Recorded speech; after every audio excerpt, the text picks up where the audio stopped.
الصلاة والسلام على عباده الذين اصطفى خصوصا على أفضلهم وخاتم النبيين محمد الأمين وعلى آله وصحبه أجمعين. أما بعد فأعوذ بالله من الشيطان الرجيم. بسم الله الرحمن الرحيم. الف لام میم ذالک الکتاب لا ریب فیہ ھدی للمتقین. الف لام میم ذالک الکتاب لا ریب فیہ ھدی للمتقین الذین یؤمنون بالغیب ویقیمون الصلاة ومما رزقناہم ینفقون والذین یؤمنون بما انزل الیک وما انزل من قبلک وبالآخرۃ ھم یوقنون اولئک علی ھدی من ربہم واولئک ھم المفلحون. صدق اللہ العظیم.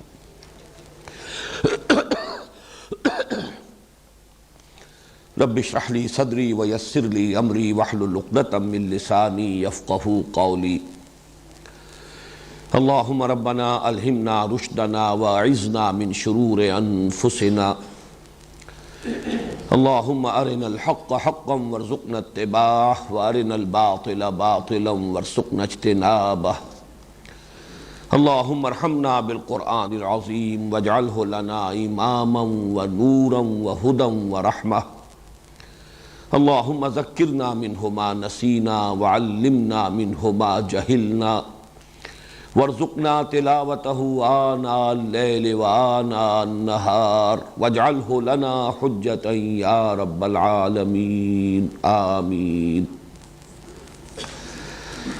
آج ہم اللہ کے نام سے قرآن حکیم میں مدنی صورتوں کا جو سب سے بڑا گروپ ہے اس کا آغاز کر رہے ہیں.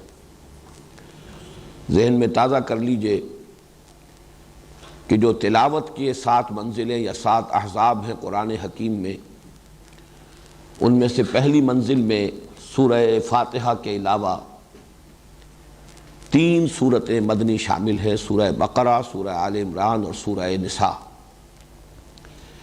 لیکن جو دوسرے 7 گروپ ہیں معنوی اعتبار سے جو تقسیم ہے، جن میں سے ہر گروپ میں پہلے 1 یا 1 سے زائد مکی اور اس کے بعد 1 یا 1 سے زائد مدنی صورتیں ہیں، ان کے اعتبار سے یہ جو پہلا گروپ ہے اس کی مکی صورت سورہ فاتحہ ہے جو ہم پڑھ چکے، اور مدنی صورتیں 4 اس میں شامل ہیں: سورہ بقرہ، سورہ آل عمران، سورہ نساء، سورہ مائدہ.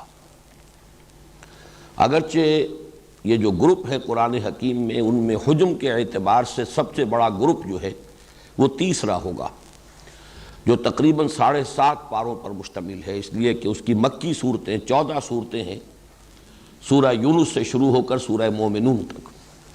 تو طویل ترین اور حجم کے اعتبار سے سب سے بڑا گروپ وہ ہے. لیکن اس اعتبار سے کہ مدنی صورتیں سب سے بڑی قرآن حکیم میں یہی 4 ہیں کہ جو اس جگہ پر یکجا آ رہی ہیں، اس اعتبار سے اس کا ایک خصوصی مقام اور خصوصی اہمیت ہے. یہ جو 4 مدنیات ہیں یہ 2 جوڑوں کی شکل میں ہیں. سورہ بقرہ، سورہ آل عمران ایک جوڑا ہے، سورہ نساء، سورہ مائدہ دوسرا جوڑا ہے. اس وقت صرف سرسری طور پر یہ بات نوٹ کر لیجئے، 2 علیحدہ علیحدہ جوڑوں کے لیے سب سے اہم علامت کیا ہے؟ پہلی دونوں صورتیں حروف مقطعات الف لام میم سے شروع ہو رہی ہیں، سورہ بقرہ بھی، سورہ آل عمران بھی. اس کے بعد کی دونوں صورتیں بغیر کسی تمہید کے، بغیر حروف مقطعات کے براہ راست شروع ہو جاتی ہیں. سورہ نساء کا آغاز ہو جاتا ہے یا ایھا الناس اتقوا ربکم، سورہ مائدہ کا آغاز ہوتا ہے یا ایھا الذین آمنوا اوفوا بالعقود. نہ حروف مقطعات نہ کوئی اور تمہیدی گفتگو. تو اس سے نمایاں ہو رہا ہے کہ وہ 2 صورتیں آپس میں ایک دوسرے سے مشابہ ہیں، سورہ نساء اور سورہ مائدہ، اور ایک جوڑے کی شکل میں ہیں. اور یہ 2 صورتیں آپس میں مشابہ ہیں، سورہ بقرہ اور سورہ آل عمران، اور یہ آپس میں جوڑے کی صورت میں ہیں. اب اس میں جیسا کہ میں نے پہلے عرض کیا تھا کہ ہر گروپ کا ایک عمود ہوتا ہے، چونکہ یہ بہت سے اعتبارات سے اہم ترین یہ جوڑا ہے اور یہ جو گروپ ہے، اور خاص طور پر جیسا کہ میں نے عرض کیا مدنی صورتوں کا قرآن حکیم میں سب سے بڑا، اس لیے کہ مدنی صورتیں کل سب حجم ملا لیا جائے تو قرآن حکیم کا 1/3 ہے، 10 پارے کے لگ بھگ بنے گا، بلکہ اس سے بھی قدرے کم، اور ان میں سے 5.25 پارے جو ہیں وہ انہی 4 مدنی صورتوں پر مشتمل ہیں۔ تو گویا کہ نصف مدنی قرآن جو ہے وہ بالکل آغاز میں آ گیا ہے ان 4 صورتوں یا 2 جوڑوں کی شکل میں۔ ان کا عمود کیا ہے؟ ان کا عمود بھی یوں کہا جا سکتا ہے کہ دوہرا ہے، 2 مرکزی مضامین ہیں، اگرچہ وہ باہم مربوط ہے، وہ میں بعد میں عرض کروں گا، لیکن عمود کی تعبیر کے لیے یہ ذہن میں رکھیے کہ اس کے 2 عمود ہیں۔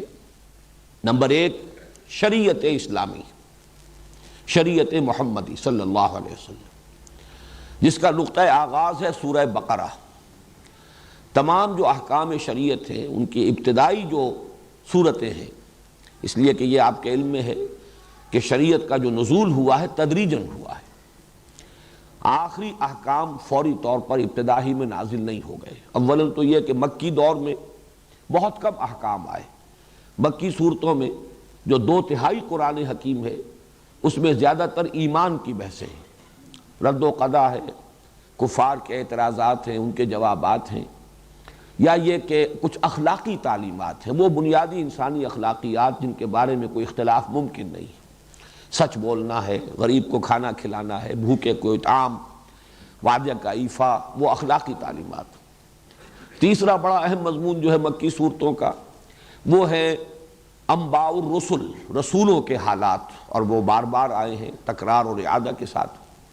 تو یہ اہم مضامین ہیں مکی صورتوں کے، احکام ان میں بہت کم آئے، بڑا بنیادی حکم نماز پڑھو بس یہ آ گیا ہے، یا یہ کہ خرچ کرو، لیکن وہ بھی اس معنی میں نہیں کہ نظام زکوٰۃ عطا کیا گیا ہو، بلکہ یہ کہ اللہ کی خوشنودی کے لیے، اپنے تزکیے کے لیے خرچ کرو اللہ کی راہ میں، غریبوں پر، وہ بھی زیادہ تر مساکین اور غرباء پر۔ یہ بھی گویا کہ بنیادی انسانی اخلاقیات سے اس کے ڈانڈے ملتے ہیں۔ تو احکام کا جہاں تک تعلق ہے، جن کو ہم کہیں گے احکام تشریعی، وہ کہ جن سے قانون شریعت بنتا ہے، اس کا تو یوں سمجھیے کہ اس کی ابتدا جو ہے، بلکہ اس کے لیے زیادہ موزوں لفظ ہوگا، اس کا بلو پرنٹ جو ہے وہ سورہ بقرہ میں آیا۔ تدریجاً پھر وہ اس میں جو تبدیلیاں ہوتی رہیں اور اس میں جو ارتقائی مراحل طے ہوئے، تو سورہ مائدہ جو ہے وہ گویا کہ تکمیل شریعت کی صورت ہے، اور سورہ بقرہ آغاز شریعت کی صورت ہے۔ ویسے یہ کہ سورہ نساء، سورہ نور میں بھی کچھ احکام آپ کو مل جائیں گے، پھر اس سے آگے چل کر سورہ احزاب میں بھی مل جائیں گے، اور جہاں تک مال غنیمت کا حکم ہے وہ سورہ انفال میں مل جائے گا۔ کچھ متفرق احکام تو آپ کو دوسری جگہوں پر بھی مل جائیں گے، لیکن یہ کہ بحیثیت مجموعی یہ کہا جا سکتا ہے کہ یہ گروپ شریعت کا گروپ ہے، جس میں کہ آغاز شریعت یا بلو پرنٹ شریعت محمدی کا صلی اللہ علیہ وسلم وہ سورہ بقرہ میں، اور اس کی تکمیلی صورت سورہ مائدہ کا زمانہ نزول ہے تقریباً سن 7 ہجری۔ سن 7 ہجری تک پہنچتے پہنچتے یہ تمام احکام شریعت جو ہیں اپنی تکمیلی صورت کو پہنچ گئے۔ اس اعتبار سے اس گروپ کا جو یہ عمود کا جزو اول جو میں نے شمار کیا ہے، اس کو کہا جا سکتا ہے کہ اس کا براہ راست تعلق ہے اہدنا الصراط المستقیم۔ سورہ بقرہ چونکہ اس گروپ کی، سورہ فاتحہ اس گروپ کی مکی صورت ہے، اور اس میں ہمیں یہ دعا تلقین کی گئی، یا وہ صریح الفطرت اور سلیم العقل انسانوں کی جو ایک ضرورت ہے جس کی تعبیر کی گئی ہے اس دعا کی صورت میں، جس پر کہ سورہ فاتحہ ختم ہوتی ہے، اہدنا الصراط المستقیم، ہمیں رہنمائی عطا فرما، ہمیں ہدایت بخش سیدھے راستے کی۔ وہ سیدھا راستہ کون سا ہے؟ وہ شریعت کا راستہ ہے۔ شرع کے معنی بھی در حقیقت شارع کہتے ہیں راستے کو، طریق کہتے ہیں راستے کو، صراط کہتے ہیں راستے کو۔ تو اہدنا الصراط المستقیم وہ شریعت جو ہے وہ گویا کہ اس گروپ کے اندر اس دعا کا جواب ہے کہ جو ان 4 صورتوں کے اندر سورہ بقرہ سے لے کر سورہ مائدہ تک اللہ تعالیٰ کی طرف سے عطا ہو گیا۔ اس گروپ کا جو عمود ہے، عمود کا دوسرا حصہ وہ ہے اتمام حجت اہل کتاب پر۔ اہل کتاب میں ظاہر بات ہے کہ 2 گروپ تھے اس وقت کے جو براہ راست مخاطب تھے قرآن کے، یہود اور نصارہ۔ تو سورہ بقرہ میں زیادہ تر گفتگو ہوئی ہے یہود سے، سورہ آل عمران میں زیادہ تر گفتگو ہوئی ہے نصارہ سے، سورہ نساء اور مائدہ میں دونوں سے ہوئی ہے، ملی جلی بات ہے۔ بہرحال قرآن حکیم میں اہل کتاب کو ایمان لانے کی دعوت، اور دعوت بھی اس حد تک کہ اتمام حجت ہو گیا، ہر پہلو سے انہیں بات سمجھا دی گئی، ہر اسلوب سے حقیقت کو واضح کر دیا گیا، ہر دلیل سے اس بات کو مبرہن کر دیا گیا، ان پر ان کی اپنی کتابوں کے حوالے سے، ان کے اپنے اعتقادات کے حوالے سے حجت قائم کر دی گئی، ان کے اپنے انبیاء اور رسول کی تعلیمات کا حوالہ دے کر بات واضح کر دی گئی، گویا کہ ہر اعتبار سے جسے کہا جائے گا قطع عذر، کہ اب ان کے پاس کوئی عذر، کوئی بہانہ نہیں رہا کہ وہ محمد رسول اللہ صلی اللہ علیہ وسلم پر ایمان لانے میں کوئی عذر رکھتے ہوں یا کوئی بہانہ ان کے پاس موجود ہو جو کسی درجے میں ویلڈ ہو۔ اسی کو اتمام حجت کہتے ہیں، حجت قائم کر دینا۔ اس کے بعد کوئی ہٹ دھرمی کے ساتھ اڑا رہے تو اڑا رہے، لیکن یہ کہ اس کے پاس کوئی معقول سبب اور کوئی معقول عذر موجود نہ رہے۔ تو یہ گویا کہ اس گروپ کا اور ان کا تعلق ہوا گویا کہ سورہ فاتحہ ہی میں، یہاں بلکہ وہ بات اور زیادہ واضح ہو جائے گی کہ کافی ہو جاتا ہے اہدنا الصراط المستقیم صراط الذین انعمت علیہم میں، لیکن وہاں منفی اعتبار سے بھی واضح کیا گیا غیر المغضوب علیہم ولا الضالین۔ تو گویا کہ یہ مغضوب علیہم میں بیان کر چکا ہوں سورہ فاتحہ کے درس کے ضمن میں کہ اس کے بارے میں تقریباً اجماع ہے کہ اس سے مراد ہے بنی اسرائیل، اور ضالین پر تقریباً اجماع ہے کہ مراد ہے نصارہ۔ یہ گویا کہ اسی کی شرح ہو رہی ہے۔ یہ عمود کا دوسرا حصہ جو ہے وہ سورہ فاتحہ کے غیر المغضوب علیہم ولا الضالین اس سے متعلق ہے، اس کے ساتھ مناسبت رکھتا ہے۔ اس طریقے سے عمود کے دونوں اجزاء جو ہیں وہ گویا کہ مکی صورت میں سورہ فاتحہ میں بھی موجود ہے۔ اہدنا الصراط المستقیم صراط الذین انعمت علیہم، اس کا جواب ہو گیا یہ شریعت موجود ہے، یہ قوانین موجود ہیں، یہ اوامر و نواہی ہیں، یہ کرو یہ نہ کرو، اس سے بچو، اس کا التزام کرو، یہی صراط مستقیم ہے۔ غیر المغضوب علیہم ولا الضالین اس کے حوالے سے آخری اتمام حجت کر دیا گیا اہل کتاب پر، یہود پر بھی جو مغضوب علیہم سے مراد تھے، اور ضالین پر جو نصارہ ہے۔ اس اعتبار سے یہ عمود کے دونوں رخ جو ہیں، جو میں نے عرض کیا تھا کہ ایک گروپ کے مکی صورتیں اور اسی گروپ کی مدنی صورتیں گویا کہ ایک تصویر کے دو رخ ہیں، ان کے مابین مناسبت ہونی چاہیے، تو وہ مناسبت ہے جو میں نے آپ حضرات کے سامنے بیان کر دی۔ اب آئیے کہ مدنی صورتوں کا پہلا جوڑا ہے سورۃ البقرہ اور سورۃ آل عمران۔ اس کے ضمن میں نے اس سے پہلے بھی عرض کیا تھا کہ خود نبی اکرم صلی اللہ علیہ وسلم نے انہیں ایک نام دیا ہے، ایک نام اس معنی میں کہ دونوں کے لیے ایک لفظ کا اطلاق، اگرچہ وہ نام کئی ہیں، وہ ابھی میں آپ کو بتا رہا ہوں۔ حضور نے الزہراوین بھی قرار دیا انہیں، یا الزہراوان، حالت رفعی ہوگی تو الزہراوان ہوگا، حالت نصبی ہوگی یا حالت جری ہوگی تو الزہراوین۔ یہ تو گویا کہ اعراب کا مسئلہ ہوا۔ زہرا کہتے ہیں نہایت تابناک، روشن۔ حضرت فاطمہ رضی اللہ تعالی عنہ کے نام کے ساتھ فاطمۃ الزہراء، وہ در حقیقت ان کے چہرے کا دمکتا ہوا انداز، ظاہر بات ہے کہ ایک اللہ تعالیٰ نے رنگت بھی بہت عمدہ دی ہوگی، اور پھر وہ نور روحانیت جو ہے وہ اس کے ساتھ اس کی دمک میں جو اضافہ ہوا، فاطمۃ الزہراء رضی اللہ تعالی عنہ، اسی سے تثنیہ کا صیغہ بنتا ہے الزہراوان یا الزہراوین۔ حضور نے ایک حدیث میں، ابھی وہ میں آپ کو سناؤں گا، کہ اس کو قرار دیا ہے، دونوں صورتوں کو ایک لفظ سے تعبیر کیا۔ اسی طرح الغمامتان، الغیایتان، الذلتان، الخرقان، الفرقان، یہ میں نے 6 آپ کو الفاظ بتائے ہیں کہ جو احادیث میں وارد ہوئے ہیں، کہ جن میں نبی اکرم صلی اللہ علیہ وسلم نے ان صورتوں کی مجموعی فضیلت بیان کی ہے، اور ان دونوں کو بریکٹ کیا ہے، گروپ کیا ہے ایک لفظ کے اندر۔ وہ حدیث میں آپ کو سنا رہا ہوں۔ یہ حدیث مسلم شریف کی ہے، اور اس کے راوی ہیں ابو امامہ باہلی رضی اللہ تعالی عنہ۔ قال، انہوں نے فرمایا، سمعت رسول اللہ صلی اللہ علیہ وسلم یقول، کہ میں نے خود سنا اللہ کے رسول صلی اللہ علیہ وسلم کو یہ فرماتے ہوئے، اقرأوا القرآن، لوگوں قرآن پڑھا کرو، فإنہ یأتی یوم القیامت شفیعا لأصحابہ، اس لیے کہ یہ قرآن قیامت کے دن سفارشی بن کر آئے گا اپنے لوگوں کے لیے، یعنی ان لوگوں کے لیے جنہیں قرآن سے محبت رہی زندگی میں، جو قرآن کو پڑھتے رہے، قرات کرتے رہے، اس سے دلچسپی رکھتے رہے، اس کا مطالعہ کرتے رہے، اس پر غور و فکر کرتے رہے، اصحاب قرآن والے، قرآن کے لوگ۔ اقرأوا القرآن فإنہ یأتی یوم القیامت شفیعا لأصحابہ۔ اس کے بعد اب آپ نے مزید یوں سمجھیے کہ یہ عام پر خاص کا اضافہ ہے۔ اقرأوا الزہراوین، خاص طور پر دو نہایت تابناک اور روشن صورتوں کی قرات کیا کرو، پڑھا کرو دو نہایت تابناک اور روشن صورتوں کو، البقرہ و آل عمران۔ وہ زہراوین کو کیا ہے؟ البقرہ اور آل عمران۔ یہاں گویا کہ معین کر دیا حضور صلی اللہ علیہ وسلم نے ان دونوں صورتوں کے لیے ایک عنوان، نہایت تابناک صورتیں۔ فَإِنَّهُمَا تَأْتِيَانِ يَوْمَ الْقِيَامَةِ، اس لیے کہ یہ دونوں صورتیں قیامت کے روز ظاہر ہوں گی، آئیں گی قیامت کے دن۔ اب یہاں وہ الفاظ آ رہے ہیں جو میں نے ابھی آپ کو سنائے، كَأَنَّهُمَا غَمَامَتَانِ، جیسے کہ وہ دو بدلیے ہوں۔ غمامہ کہتے ہیں بدلی، ابر کی کیفیت، دو بدلیوں کی صورت میں ظاہر ہوں گی۔ او غیایتان، یہ لفظ بھی اسی کے لیے ہے۔ او کأنہما فرقان من طیر صواف، یا یہ پرندوں کی دو ٹکڑیاں ہوں گی۔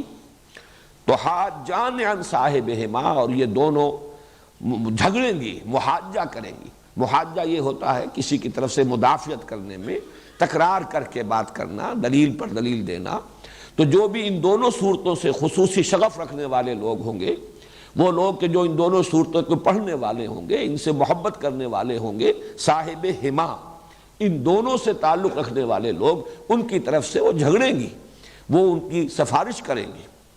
تو اس میں غمامتان، غیایتان، فرقان، یہ الفاظ، اور زہراوین، یہ الفاظ جو ہیں اس حدیث کے اندر آ گئے ہیں۔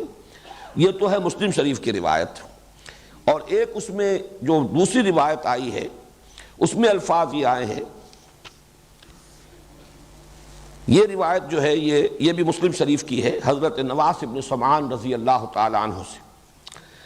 قال سمعت رسول اللہ صلی اللہ علیہ وسلم یقول، وہ بھی فرماتے ہیں کہ میں نے خود سنا اللہ کے رسول صلی اللہ علیہ وسلم کو یہ فرماتے ہوئے، توتا یوم القیامت بالقرآن وَأَهْلِهِ، لائے جائیں گے قیامت کے دن قرآن بھی اور قرآن والے بھی، قرآن سے دلچسپی رکھنے والے، اللہ تعالی ہمیں ان میں شامل فرمائے۔ الذین کانوا یعملون بہ فی الدنیا، یعنی وہ لوگ جو اس پر عمل کرتے تھے دنیا میں، یعنی صاحب قرآن صرف پڑھنے کے معنی میں نہیں، صرف محبت کے معنی میں نہیں، الذین یعملون بہ فی الدنیا، دنیا میں جو اس پر عمل کرتے تھے قرآن پر، ان کو لایا جائے گا۔ تقدمہ سورۃ البقرہ آل عمران، اور آگے آگے چل رہی ہوگی قرآن مجید جب لایا جائے گا تو آگے آگے ان میں سورہ بقرہ اور سورہ آل عمران ہوگی۔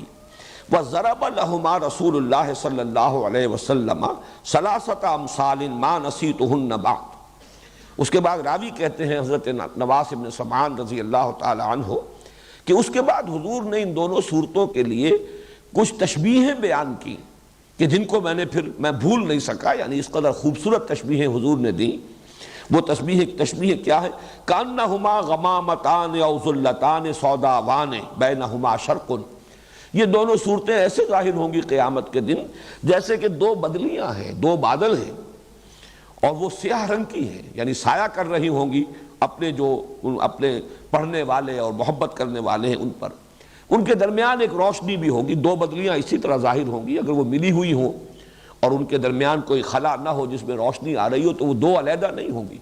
گویا کہ ان کے اندر معنوی اعتبار سے تسلسل بھی ہے، لیکن یہ کہ دو صورتیں علیحدہ ہیں، سورہ بقرہ علیحدہ ہے، سورہ آل عمران ہے۔ او کأنہما خرقان من طیر صواف، یا ایسے حضور نے تشبیہ دی کہ جیسے کبھی کبھی پرندوں کے جب جھنڈ کے جھنڈ آتے ہیں تو وہ اتنا، اگر وہ جھنڈ جو ہے وہ گہرا ہے کہ پھر وہ سائے اس کی وجہ سے ہو جاتا ہے اور وہ دھوپ کو روک لیتے ہیں اور سورج کو ڈھانپ لیتے ہیں، تو وہ گویا کہ اڑنے والے اور پروں کو پھیلانے ہوئے پرندوں کی ٹکڑیوں کے مانند ہوں گی۔ تو حاجان عن صاحبہما، اور یہ محاجہ کریں گی، سفارش کریں گی، جھگڑا کریں گی اپنے لوگوں کے بارے میں، ان کی طرف سے مدافعت کریں گی، ان کی وکالت کریں گی۔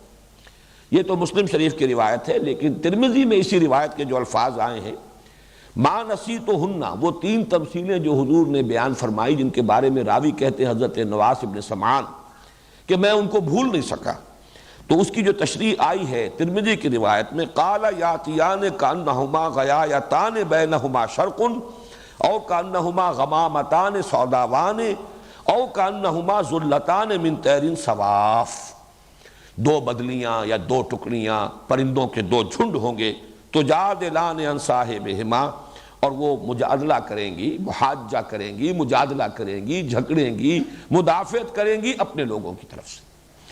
تو ان دو روایات، بلکہ میں نے تین روایات آپ کو سنائی ہیں، اس لیے کہ ایک روایت تو حضرت ابو امامہ باہلی سے ہے، دوسری روایت جو ہے وہ مسلم شریف میں بھی ہے، اگرچہ راوی ایک ہی ہے حضرت نواس ابن سمعان، لیکن مسلم شریف میں اس کے الفاظ قدر مختلف ہیں اور ترمذی میں جو الفاظ آئے ہیں ان میں تھوڑا سا فرق ہے۔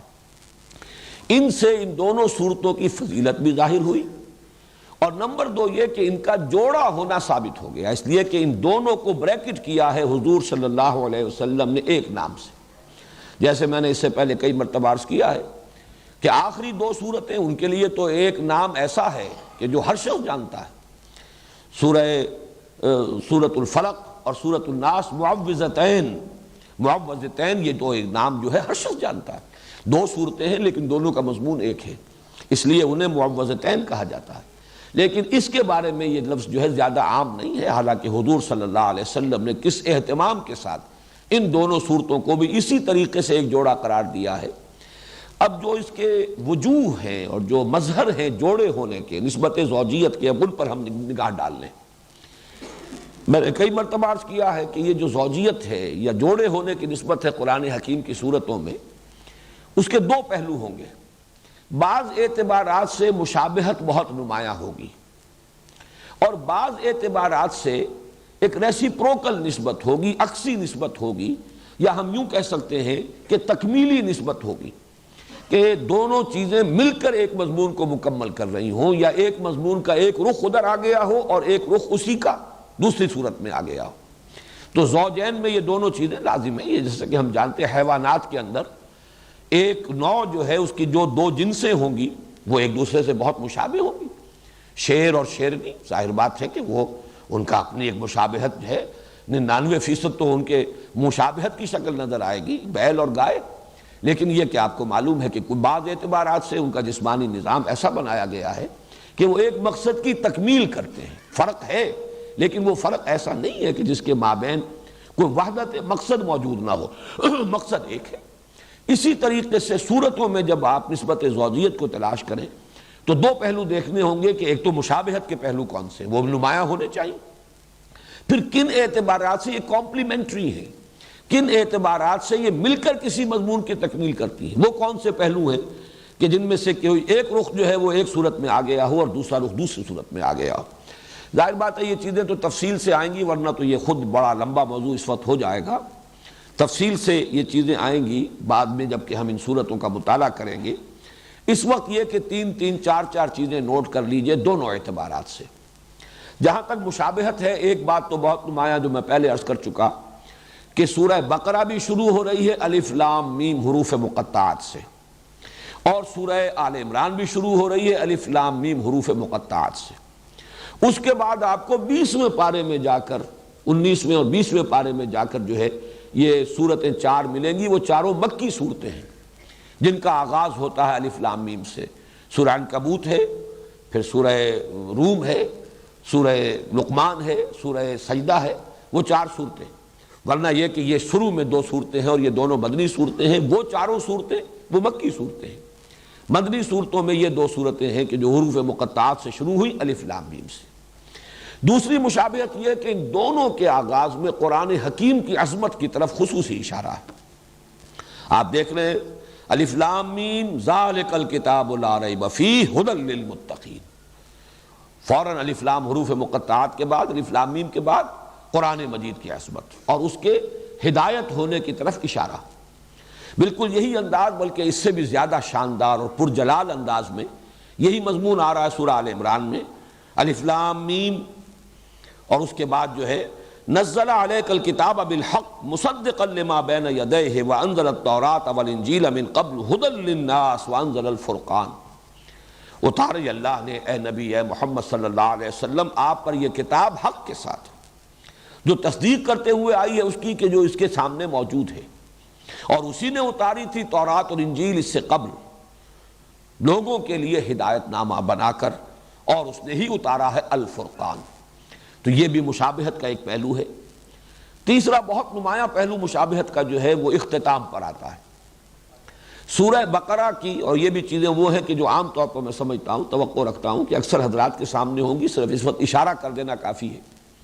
سورہ بقرہ کے اختتام پر بھی ایک دعا آئی ہے نہایت عظیم، ربنا لا تؤاخذنا ان نسینا او اخطانا ربنا ولا تحمل علینا اصرا کما حملتہ علی الذین من قبلنا ربنا ولا تحملنا ما لا طاقۃ لنا بہ واعف عنا واغفر لنا وارحمنا۔ اب یہ نہایت عظیم دعا ہے۔ اسی طریقے سے تھوڑا سا فرق ہے، 4 آیتیں پہلے 5 آیتیں پہلے سورہ آل عمران کے اختتام پر 5 آیتیں قبل اگر دیکھیں گے تو ایک عظیم دعا ہے جو کئی آیات پر مشتمل ہے۔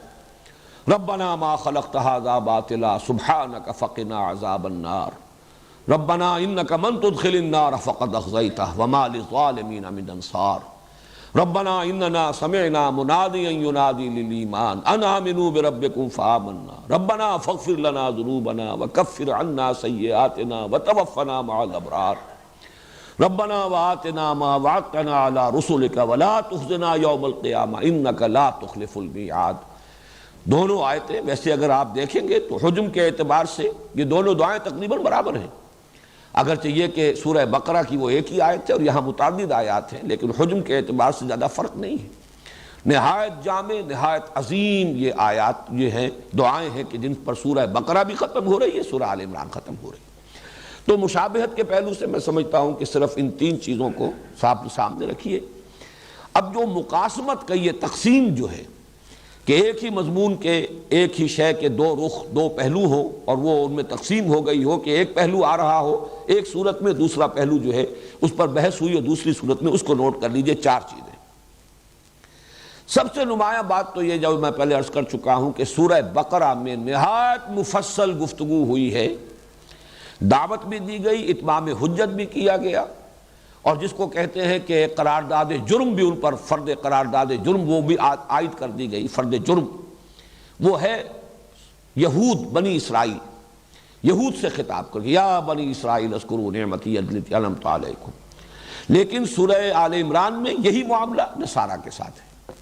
ان کی سب سے بڑی گمراہی تثلیث کا عقیدہ، الوہیت مسیح علیہ السلام کا عقیدہ، تو اس میں آپ دیکھیں گے کہ بڑی تفصیل کے ساتھ اس عقیدے کی نفی کی گئی ہے۔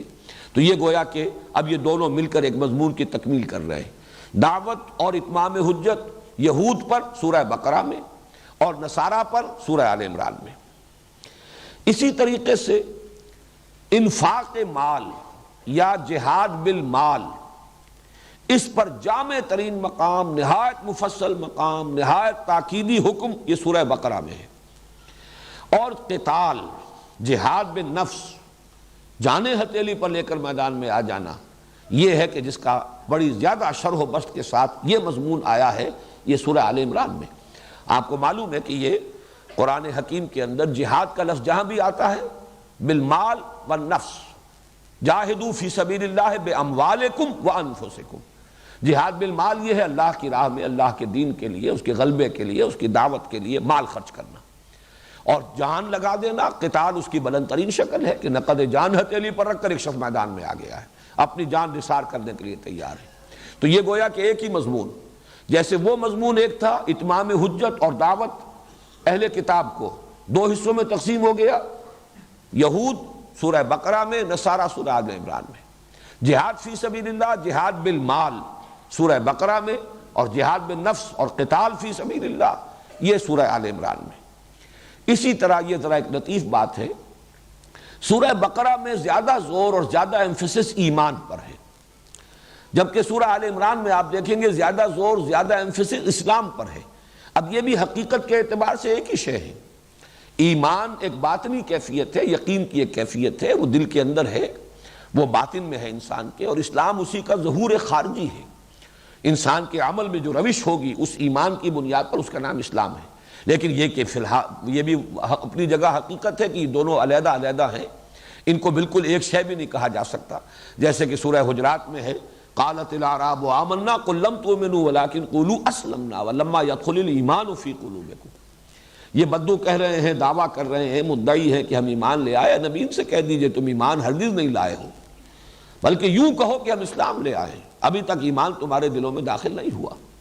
تو آپ دیکھیں گے کہ سورہ بقرہ میں شروع میں بھی یؤمنون بالغیب الذین یقیمون الصلاۃ ومما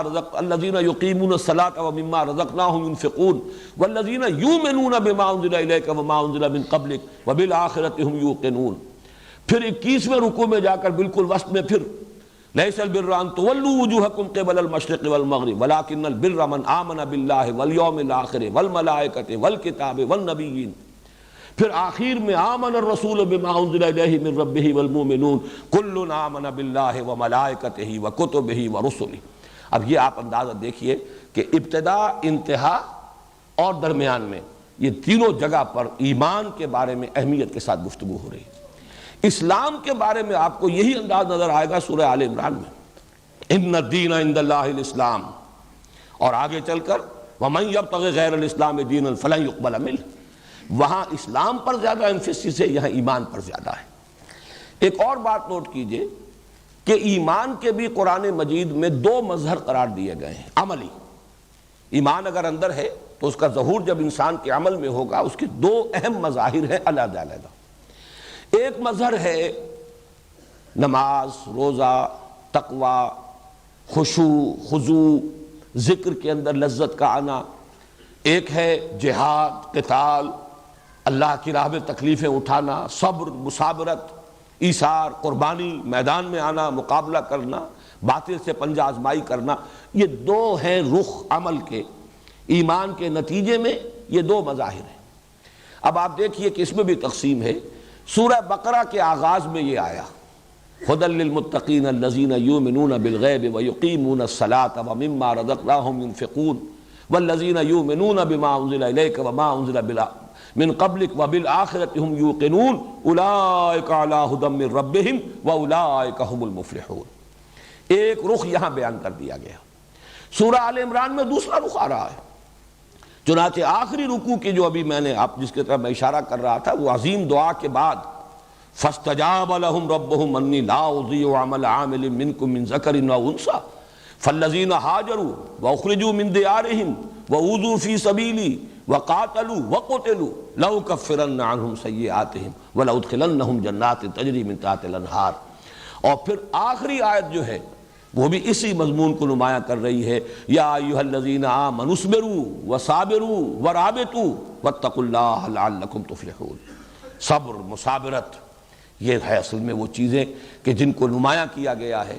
اللہ کی راہ میں جنگ، تکلیفوں کا جھیلنا، گھر بار چھوڑ دینا، مصائب کو برداشت کرنا، قتال کرنا، قتل کرنا بھی، قتل ہونا بھی، یہ ہے ایمان کا دوسرا مظہر۔ سورہ آل عمران کے اختتام پر یہ دوسرا پہلو، سورہ بقرہ کے آغاز میں پہلا پہلو، اور اسی کی ایک مثال ہے بہت ہی نمایاں قرآن حکیم میں سورہ انفال میں یہ دونوں پہلو جمع کیے گئے ہیں، لیکن اس طور سے کہ شروع میں یہ سورہ بقرہ والا پہلو ہے، اور فرمایا گیا وہ لوگ جب اللہ کا نام لیا جائے تو ان کے دل لرز جاتے ہیں، نماز قائم کرتے ہیں۔ یہ ساری کیفیات جو ہیں وہ شروع میں آئیں، اور فرمایا گیا اولئک ھم المؤمنون حقا، یہ لوگ ہیں حقیقی مومن، سچے مومن۔ آخر میں آیا جو اللہ کی راہ میں جہاد کرتے ہیں، قتال کرتے ہیں، وہ لوگ جنہوں نے نصرت کی، انصار، وہ لوگ جنہوں نے ہجرت کی، یہ لوگ اولئک ھم المؤمنون حقا، یہ لوگ ہیں کہ جو سچے مومن ہیں۔ معلوم ہوا کہ یہ تصویر مومن کی شخصیت کی تصویر جو ہے اس کے دو رخ ہیں، دونوں کی تکمیل سے مومن کی شخصیت کا حیولہ صحیح طور پر سامنے آتا ہے، ورنہ وہ یک رخا رہ جائے گا۔ ایک رخ وہ ہے جو خانقاہوں میں نظر آتا ہے، وہاں وہ جہاد اور قتال نہیں، اللہ کی راہ میں باطل سے پنجہ آزمائی نہیں ہے، لیکن مراقبے ہیں، اور وہاں بھی ظاہر بات ہے کہ بہت مجاہدے تو ہوتے ہیں، نفس کشی ہوتی ہے، اور وہ مخالفت نفس کے اندر مبالغے بھی ہوتے ہیں، لیکن دوسرا رخ نہیں ہے۔ اور ایک یہ ہو سکتا ہے کہ مرد میدان تو ہو، لیکن یہ کہ وہ سوز کی کیفیت جو ہے، سوز و ساز رومی جسے کہا اقبال نے کبھی سوز و ساز رومی، کبھی پیچ و تاب رازی۔ اگر وہ باطنی سوز نہیں ہے، وہ حب نہیں ہے، محبت نہیں ہے اللہ کی اور اس کے رسول کی، تو معلوم ہوگا کہ کھوکھلی سی ایک چیز ہے۔ یہ دونوں چیزیں مل کر در حقیقت بندہ مومن کی شخصیت کی تصویر کی تکمیل کرتی ہے۔ اور یہاں جیسا کہ میں نے عرض کیا، سورہ بقرہ کے آغاز میں ایک رخ نماز، زکوٰۃ، ایمان، یقین، خشیت، تقوی، آخرت کا یقین، اور دوسرا رخ جہاد، قتال، ہجرت، مثابرت، صبر، یہ دوسرا رخ ہے جو سورہ آل عمران میں آیا۔ صرف اسی پر فی الحال اتفاق کریں، اس کے بعد یہ ہے کہ جب ہم ان دونوں صورتوں کا مطالعہ تفصیل سے کریں گے تو یہ اور نکھرتا چلا جائے گا کہ کس طرح یہ دونوں صورتیں مل کر مضمون کی تکمیل کرتی ہیں۔ یہ صورتوں میں نسبت زوجیت کی ایک نہایت کامل مثال ہے، اور اس کے لیے دلیل میرے پاس سب سے بڑی، اس لیے کہ ہمارے لیے تو سب سے بڑی دلیل محمد الرسول اللہ صلی اللہ علیہ وسلم کا فرمایا ہوا ہے۔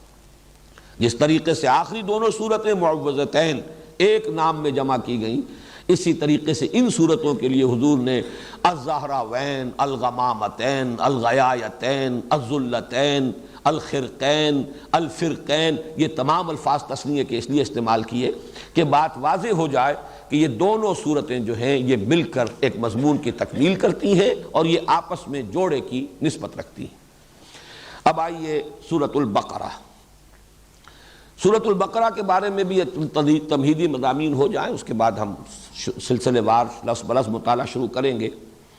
سب سے پہلی چیز اس سورہ مبارکہ کے لیے اس کی عظمت، ایک تو عظمت دونوں کی مشترک جو ہے وہ تو میں حدیثیں آپ کو سنا چکا، سورہ بقرہ، سورہ آل عمران، مشترک طور پر زہراوین ان کی جو عظمت ہے، لیکن یہ ہے کہ سورہ بقرہ کے بارے میں نبی اکرم صلی اللہ علیہ وسلم کی دو احادیث آپ کو سنانا چاہتا ہوں۔ دونوں ترمذی سے ہیں اور دونوں کے راوی حضرت ابو ہریرہ رضی اللہ تعالی عنہ۔ عن ابی ہریرہ رضی اللہ تعالی عنہ ان رسول اللہ صلی اللہ علیہ وسلم قال لکل شیء سنام وسنام القرآن سورۃ البقرہ وفیہا آیۃ ہی سیدۃ آی القرآن آیۃ الکرسی۔ حضور نے فرمایا ہر شے کی ایک چوٹی ہوتی ہے، ایک کوہان، جیسے اونٹ کی کے وجود میں وہ کوہان جو ہے بڑا نمایاں ہوتا ہے، ایسے ہی ہر شے میں، جس کو آپ انگریزی میں کلائمیکس سے تعبیر کرتے ہیں، ہر شے کا ایک کلائمیکس ہے، ہر شے کا ایک نقطہ عروج ہے، ہر شے کی ایک چوٹی ہے، اور قرآن کی چوٹی سورہ بقرہ ہے۔ اور اس میں ایک آیت تو وہ ہے کہ جو تمام آیات قرآنیہ کی سردار ہے، اور وہ آیت الکرسی ہے۔ واقعہ ہے کہ آیت الکرسی وہ تو عظیم ترین آیت ہے، بلکہ یہ کہ اس کے بارے میں بھی حضور نے بالکل وہی بات کہی ہے جو سورہ اخلاص کے بارے میں کہی ہے۔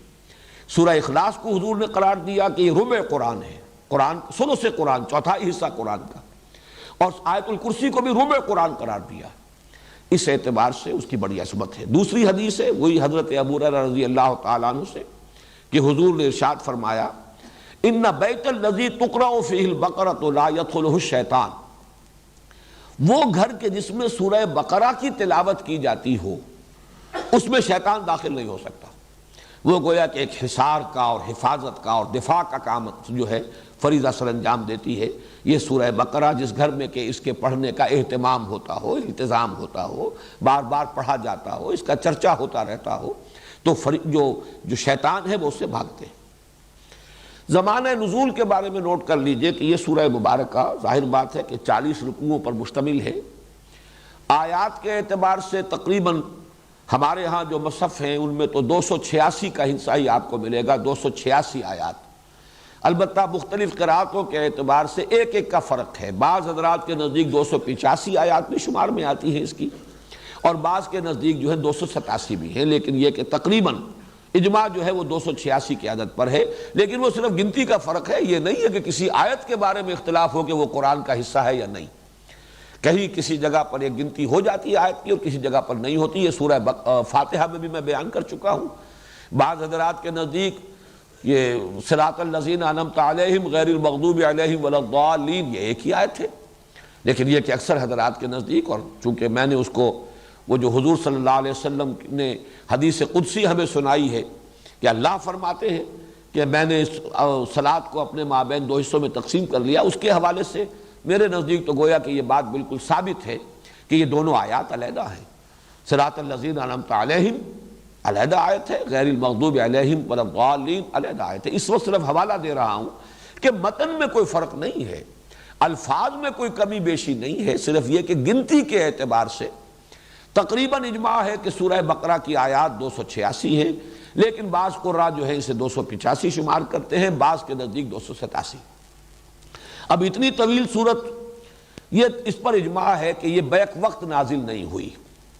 بعض طویل صورتیں بھی ایسی ہیں جن کے بارے میں روایات سے معلوم ہوتا ہے کہ بیک وقت نازل ہوئی، مثلا سورہ انعام، اگرچہ وہ بڑی طویل صورت ہے، 20 رکوع اس کے ہیں، ویسے یہ کہ اس سے اس اعتبار سے اگر رکوعوں کی تعداد دیکھی جائے تو نصف ہے، اس سے کم نہیں ہے۔ اس کے بارے میں روایات ہے کہ وہ بیک وقت نازل ہوئی ہے، اور حضرت جبرائیل علیہ السلام جب اسے لے کر نازل ہوئے ہیں تو 70,000 فرشتے ان کے جلو میں تھے۔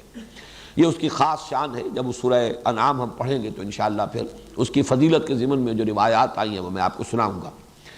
یہ جو صورت ہے یہ ایک وقت میں نازل نہیں ہوئی، البتہ تقریباً اس پر اجماع ہے کہ ہجرت کے متصلاً بعد، ہجرت کے فوراً بعد سے شروع ہو کر اور غزوہ بدر سے پہلے تک جو قرآن حکیم کی آیات نازل ہوئی، ان سب کو حضور صلی اللہ علیہ وسلم نے اس سورہ مبارکہ کی شکل میں جمع کرایا۔ یہ وقتاً فوقتاً، یہ تقریباً آپ سمجھیے کہ 2 سال کا وقفہ بنتا ہے۔ اس عرصے کے دوران جو آیات نازل ہوتی رہی وقتاً فوقتاً، ان کو حضور فرما دیتے تھے کہ اس کو فلاں آیت کے بعد رکھو، اس کو فلاں آیت کے بعد وہاں رکھ لو، اس طریقے سے مرتب تو کروا دیا حضور نے۔ یہ مضامین میں تفصیل سے بیان کر چکا ہوں۔ قرآن مجید مرتب ہو گیا تھا حضور صلی اللہ علیہ وسلم کی اپنی زیر ہدایت، آپ کی اپنی حیات دنیاوی کے دوران۔ البتہ یہ کہ نازل تو ہوا ہے مختلف ترتیب سے، ترتیب نزولی اور ہے اور ترتیب مصحف اور ہے، اس میں کوئی شک نہیں۔ تو یہ تقریباً یوں سمجھیے کہ پورا یہ جو عرصہ ہے 2 سال سے کچھ کم کی مدت ہے، ہجرت کے بعد سے لے کر اور اولہ آخرہ۔ تو میں یہ عرض کر رہا تھا کہ زمانہ نزول جو ہے سورہ بقرہ کا، ہجرت کے فوراً بعد سے لے کر غزوہ بدر سے متصلاً قبل تک یہ زمانہ نزول کا ہے۔ البتہ جیسا کہ آگے چل کر میں واضح کروں گا، ایک سورہ مبارکہ اور ہے قرآن حکیم کی، سورہ محمد صلی اللہ علیہ وسلم۔ اندازہ یہ ہوتا ہے کہ غزوہ بدر سے قبل وہ صورت بھی نازل ہوئی ہے، بلکہ اس کا نام سورۃ القتال بھی ہے، گویا کہ اسی میں قتال کی فرضیت جو ہے وہ آئی ہے۔ اس اعتبار سے سورہ بقرہ اور ادھر وہ سورہ محمد صلی اللہ علیہ وسلم، ان دونوں کو جمع کر لیجئے تو قرآن مجید کا یہ حصہ وہ ہے کہ جو ہجرت کے بعد سے لے کر اور غزوہ بدر سے پہلے تک نازل ہوا۔ اس میں سورہ محمد کے بارے میں صلی اللہ علیہ وسلم بعد میں بات کر لیں گے، اس وقت جو ہے اس کو نوٹ کر لیجئے کہ اس سورہ مبارکہ کا زمانہ نزول یہی ہے۔ البتہ استثناءات ہیں، ان استثناءات میں سے 2 آیتیں تو وہ ہیں کہ جو سورہ بقرہ کے آخر میں ہیں، ان کو کہا جا سکتا ہے کہ مکیات ہیں، اس پہلو سے کہ ہجرت سے پہلے حضور کو یہ عطا ہو گئی، اور ان کی خصوصی شان یہ ہے کہ بقیہ قرآن تو آسمان سے زمین پر نازل ہوا ہے، حضور صلی اللہ علیہ وسلم ریسیو کیا ہے، اس زمین پر جب آپ تھے۔ وہ 2 آیتیں آپ کو عطا کی گئی ہیں جبکہ شب معراج میں آپ خود آسمان پر تشریف لے گئے تھے۔ یہ امت کے لیے عظیم ترین تحفہ ہے جو اللہ تعالیٰ نے شب معراج میں حضور صلی اللہ علیہ وسلم کو عطا فرمایا۔ وہ 2 آیتیں ہیں جو سورہ بقرہ کے آخر میں ہے، انہی میں وہ دعا بھی ہے جس کا میں نے تذکرہ کیا شروع میں، نہایت عظیم دعا۔ اس کے علاوہ کچھ آیات ایسی ہیں خاص طور پر کہ جو سود کی حرمت سے متعلق ہیں، ان کے بارے میں بالاجماع یہ ہمیں معلوم ہے کہ سن 9 میں نازل ہوئی، تو سن 9 ہجری خاصا فصل ہے، یہ سن 2 ہجری کے اندر غزوہ بدر ہو رہا ہے، تو اس اعتبار سے وہ آیات بھی بعد کی ہیں، لیکن ان کو بھی مضمون کی مناسبت سے نبی اکرم صلی اللہ علیہ وسلم نے سورہ بقرہ میں شامل کیا ہے۔ اس طرح کی استثناءات شاید کوئی اور بھی ہوں، لیکن شاذ کے درجے میں ہوں گی، اور جیسا کہ آپ کو معلوم ہے کہ ایکسیپشنز پروو دی رول، تو بحیثیت مجموع یہ کہا جائے گا یہ سب سے پہلی مدنی صورت ہے، یعنی ہجرت کے بعد سے لے کر اور غزوہ بدر سے متصلاً قبل تک کا زمانہ اس کا زمانہ نزول ہے۔ اب اس سورہ مبارکہ کا جو تجزیہ ہے مضامین کا، یہ بھی اپنی جگہ پر بڑی اہمیت کا حامل ہے۔ اور پھر یہ کہ اگر اس کے حوالے سے اس کے مضامین کو ذہن نشین کرنے کی کوشش کی جائے تو اس میں بہت سہولت حاصل ہوتی ہے۔ اور جیسا کہ میں نے پہلے بھی عرض کیا تھا، یہ میں سمجھتا ہوں کہ اللہ تعالیٰ کا خصوصی فضل ہے کہ اس نے اس کے ضمن میں بعض ایسی تشبیہات کی طرف ذہن کو منتقل کر دیا، وہ میں آپ کے سامنے ابھی رکھوں گا، کہ اس کے حوالے سے اس مضمون کو یاد رکھنا، ذہن نشین کرنا، سمجھنا بہت آسان ہو جائے گا۔ ایک تو یہ کہ اس سورہ مبارکہ کے لیے میں نے ایک نام تجویز کیا ہے، سورۃ الامتین۔ یہ بھی تثنیہ کا صیغہ آ رہا ہے، یہ دو امتوں کی صورت ہے۔ اور مجھے یہ جرأت اس وجہ سے ہوئی کہ جیسے کہ ہم وہ حدیث پڑھ چکے ہیں، قسمت الصلاۃ بینی و بین عبدی نصفین۔ اللہ تعالیٰ فرماتے ہیں کہ میں نے سورہ فاتحہ جو الصلاۃ ہے، اصل نماز ہے، اسے اپنے اور اپنے بندے کے مابین دو برابر برابر نصفین میں، دو آدھے حصوں میں تقسیم کر دیا ہے۔ فنصفہا لی و نصفہا لعبدی و لعبدی ما سأل۔ اس کا آدھا حصہ میرے لیے ہے اور آدھا حصہ بندے کے لیے ہے، اور میں نے دیا بندے کو جو اس نے مجھ سے مانگا۔ اسی طرح میں عرض کر رہا ہوں کہ قسمہ اللہ نصفین، اس سورہ مبارکہ کو بھی اللہ تعالیٰ نے دو نصفوں میں تقسیم کر دیا ہے۔ اس کے نصف اول میں تمام تر خطاب ہے سابقہ امت مسلمہ، اس لیے امتین کہہ رہا ہوں میں، دو امتیں۔ یہ امتین ہیں المسلمتین، سورۃ الامتین المسلمتین، یہ دو مسلم امتوں کی صورت ہے۔ ایک سابقہ امت مسلمہ ہے، وہ ہیں یہود۔ ان کی تو تاریخ جو ہے امت کے اعتبار سے بحیثیت امت مسلمہ شروع ہوتی ہے حضرت موسیٰ علیہ السلام سے، اور ختم ہو گئی ہے پوٹینشلی حضرت مسیح علیہ السلام پر۔ حضرت مسیح، حضرت زکریا، یہ ہم عصر ہیں تقریباً، حضرت یحییٰ علیہ السلام، ان پر گویا کہ ایک اعتبار سے اس امت کی تاریخ ختم ہو جاتی ہے۔ اگرچہ وہ امت ابھی تک ایک قوم کی حیثیت سے، ایک نسل کی حیثیت سے یہودی اب بھی ہے، اور حضور صلی اللہ علیہ وسلم کے زمانے میں بھی موجود تھے، لیکن امت کے اعتبار سے ان کا دور جو ہے وہ در حقیقت 13 قبل مسیح سے شروع ہو کر 1300 برس جو ہے حضرت مسیح سے قبل حضرت مسیح پر آ کر، جب انہوں نے حضرت مسیح کی دعوت کو ماننے سے نہ صرف انکار کیا بلکہ انہیں اپنے بس پڑتے سولی پر چڑھا دیا، اس اعتبار سے وہ اسی وقت معزول ہو چکے۔ لیکن یہ کہ ایک شے جس کا فیصلہ ہو جاتا ہے کسی موقع پر، اس کا ظہور ہوا ہے حضور صلی اللہ علیہ وسلم کی بعثت پر۔ وہ معزول کیے گئے حضور کی بعثت پر بالفعل بالقوہ معزول ہو چکے حضرت مسیح علیہ السلام ہی کی بعثت کے زمانے میں، جبکہ انہوں نے حضرت مسیح علیہ السلام سے دشمنی برتی اور انہیں اپنے حد تک سولی پر چڑھا کر دم لیا۔ دوسرا حصہ جو ہے اس سورہ مبارکہ کا، وہ موجودہ امت مسلمہ۔ اب ہماری تاریخ 1400 برس کی ہو گئی ہے، اور میں نے ادھر عرض کیا ہے کہ 1300 قبل مسیح سے ان کی تاریخ شروع ہوئی تھی، اور حضور صلی اللہ علیہ وسلم کی آمد پر گویا کہ اس سورہ مبارکہ میں ان کی معزولی کا اعلان ہو رہا ہے۔ تو پہلے نصف میں سابقہ امت مسلمہ سے خطاب ہے، اکثر و بیشتر میں براہ راست خطاب ہے، اور باقی حصوں میں روئے سخن انہی کی طرف ہے، چاہے بظاہر خطاب ان سے نہ ہو۔ اور دوسرے حصے میں کل کا کل خطاب موجودہ امت مسلمہ سے ہے، امت محمد سے علی صاحب الصلاۃ والسلام۔ یہ نوٹ کر لیجئے کہ نصف اول میں آیات 152 ہیں، جبکہ نصف ثانی میں 134 ہیں، 286 آیات کی یہ تقسیم۔ البتہ یہ جو فرق نظر آ رہا ہے، اس کو کمپنسیٹ کر رہا ہے فرق تعداد رکوعات کا۔ 152 آیتیں 18 رکوعوں میں ہیں، 134 آیتیں 22 رکوعوں میں ہیں۔ گویا کہ وہ حجم جو ہے، بعد والی آیات کا حجم جو ہے وہ زیادہ تر جو ہے بڑا ہے، اس کے اعتبار سے وہ 22 رکوعوں کے اندر پھیلی ہوئی ہیں، اگرچہ تعداد کے اعتبار سے 134 ہے، کم ہے، اور جو پہلے نصف میں ہے وہ 152 آیتیں ہیں، لیکن 18 رکوعوں کے اندر وہ سما گئی ہیں۔ اب ان میں جو مزید تقسیم ہے، یہ اس وقت تھوڑا سا شاید ذہن پر زور دینے والی بات ہوگی، لیکن یہ کہ اس وقت اگر ذہن نشین کر لیں تو پھر یہ کہ ہم ایک ایک حصے سے گزرتے ہوئے اور ذہن میں اس تقسیم کو اگر مستحضر کر لیں گے تو ہماری ایک ہم آہنگی رہے گی ذہنی اس پورے سلسلہ درس کے ساتھ۔ پہلے 18 رکوع جو ہے، ان میں مزید تقسیم جو ہے وہ عمودی ہے، ورٹیکل، یعنی پہلے 4 رکوع، آخری 4 رکوع، درمیان میں 10 رکوع۔ درمیان کے 10 رکوع جو ہیں ان میں تو براہ راست گفتگو ہے بنی اسرائیل سے۔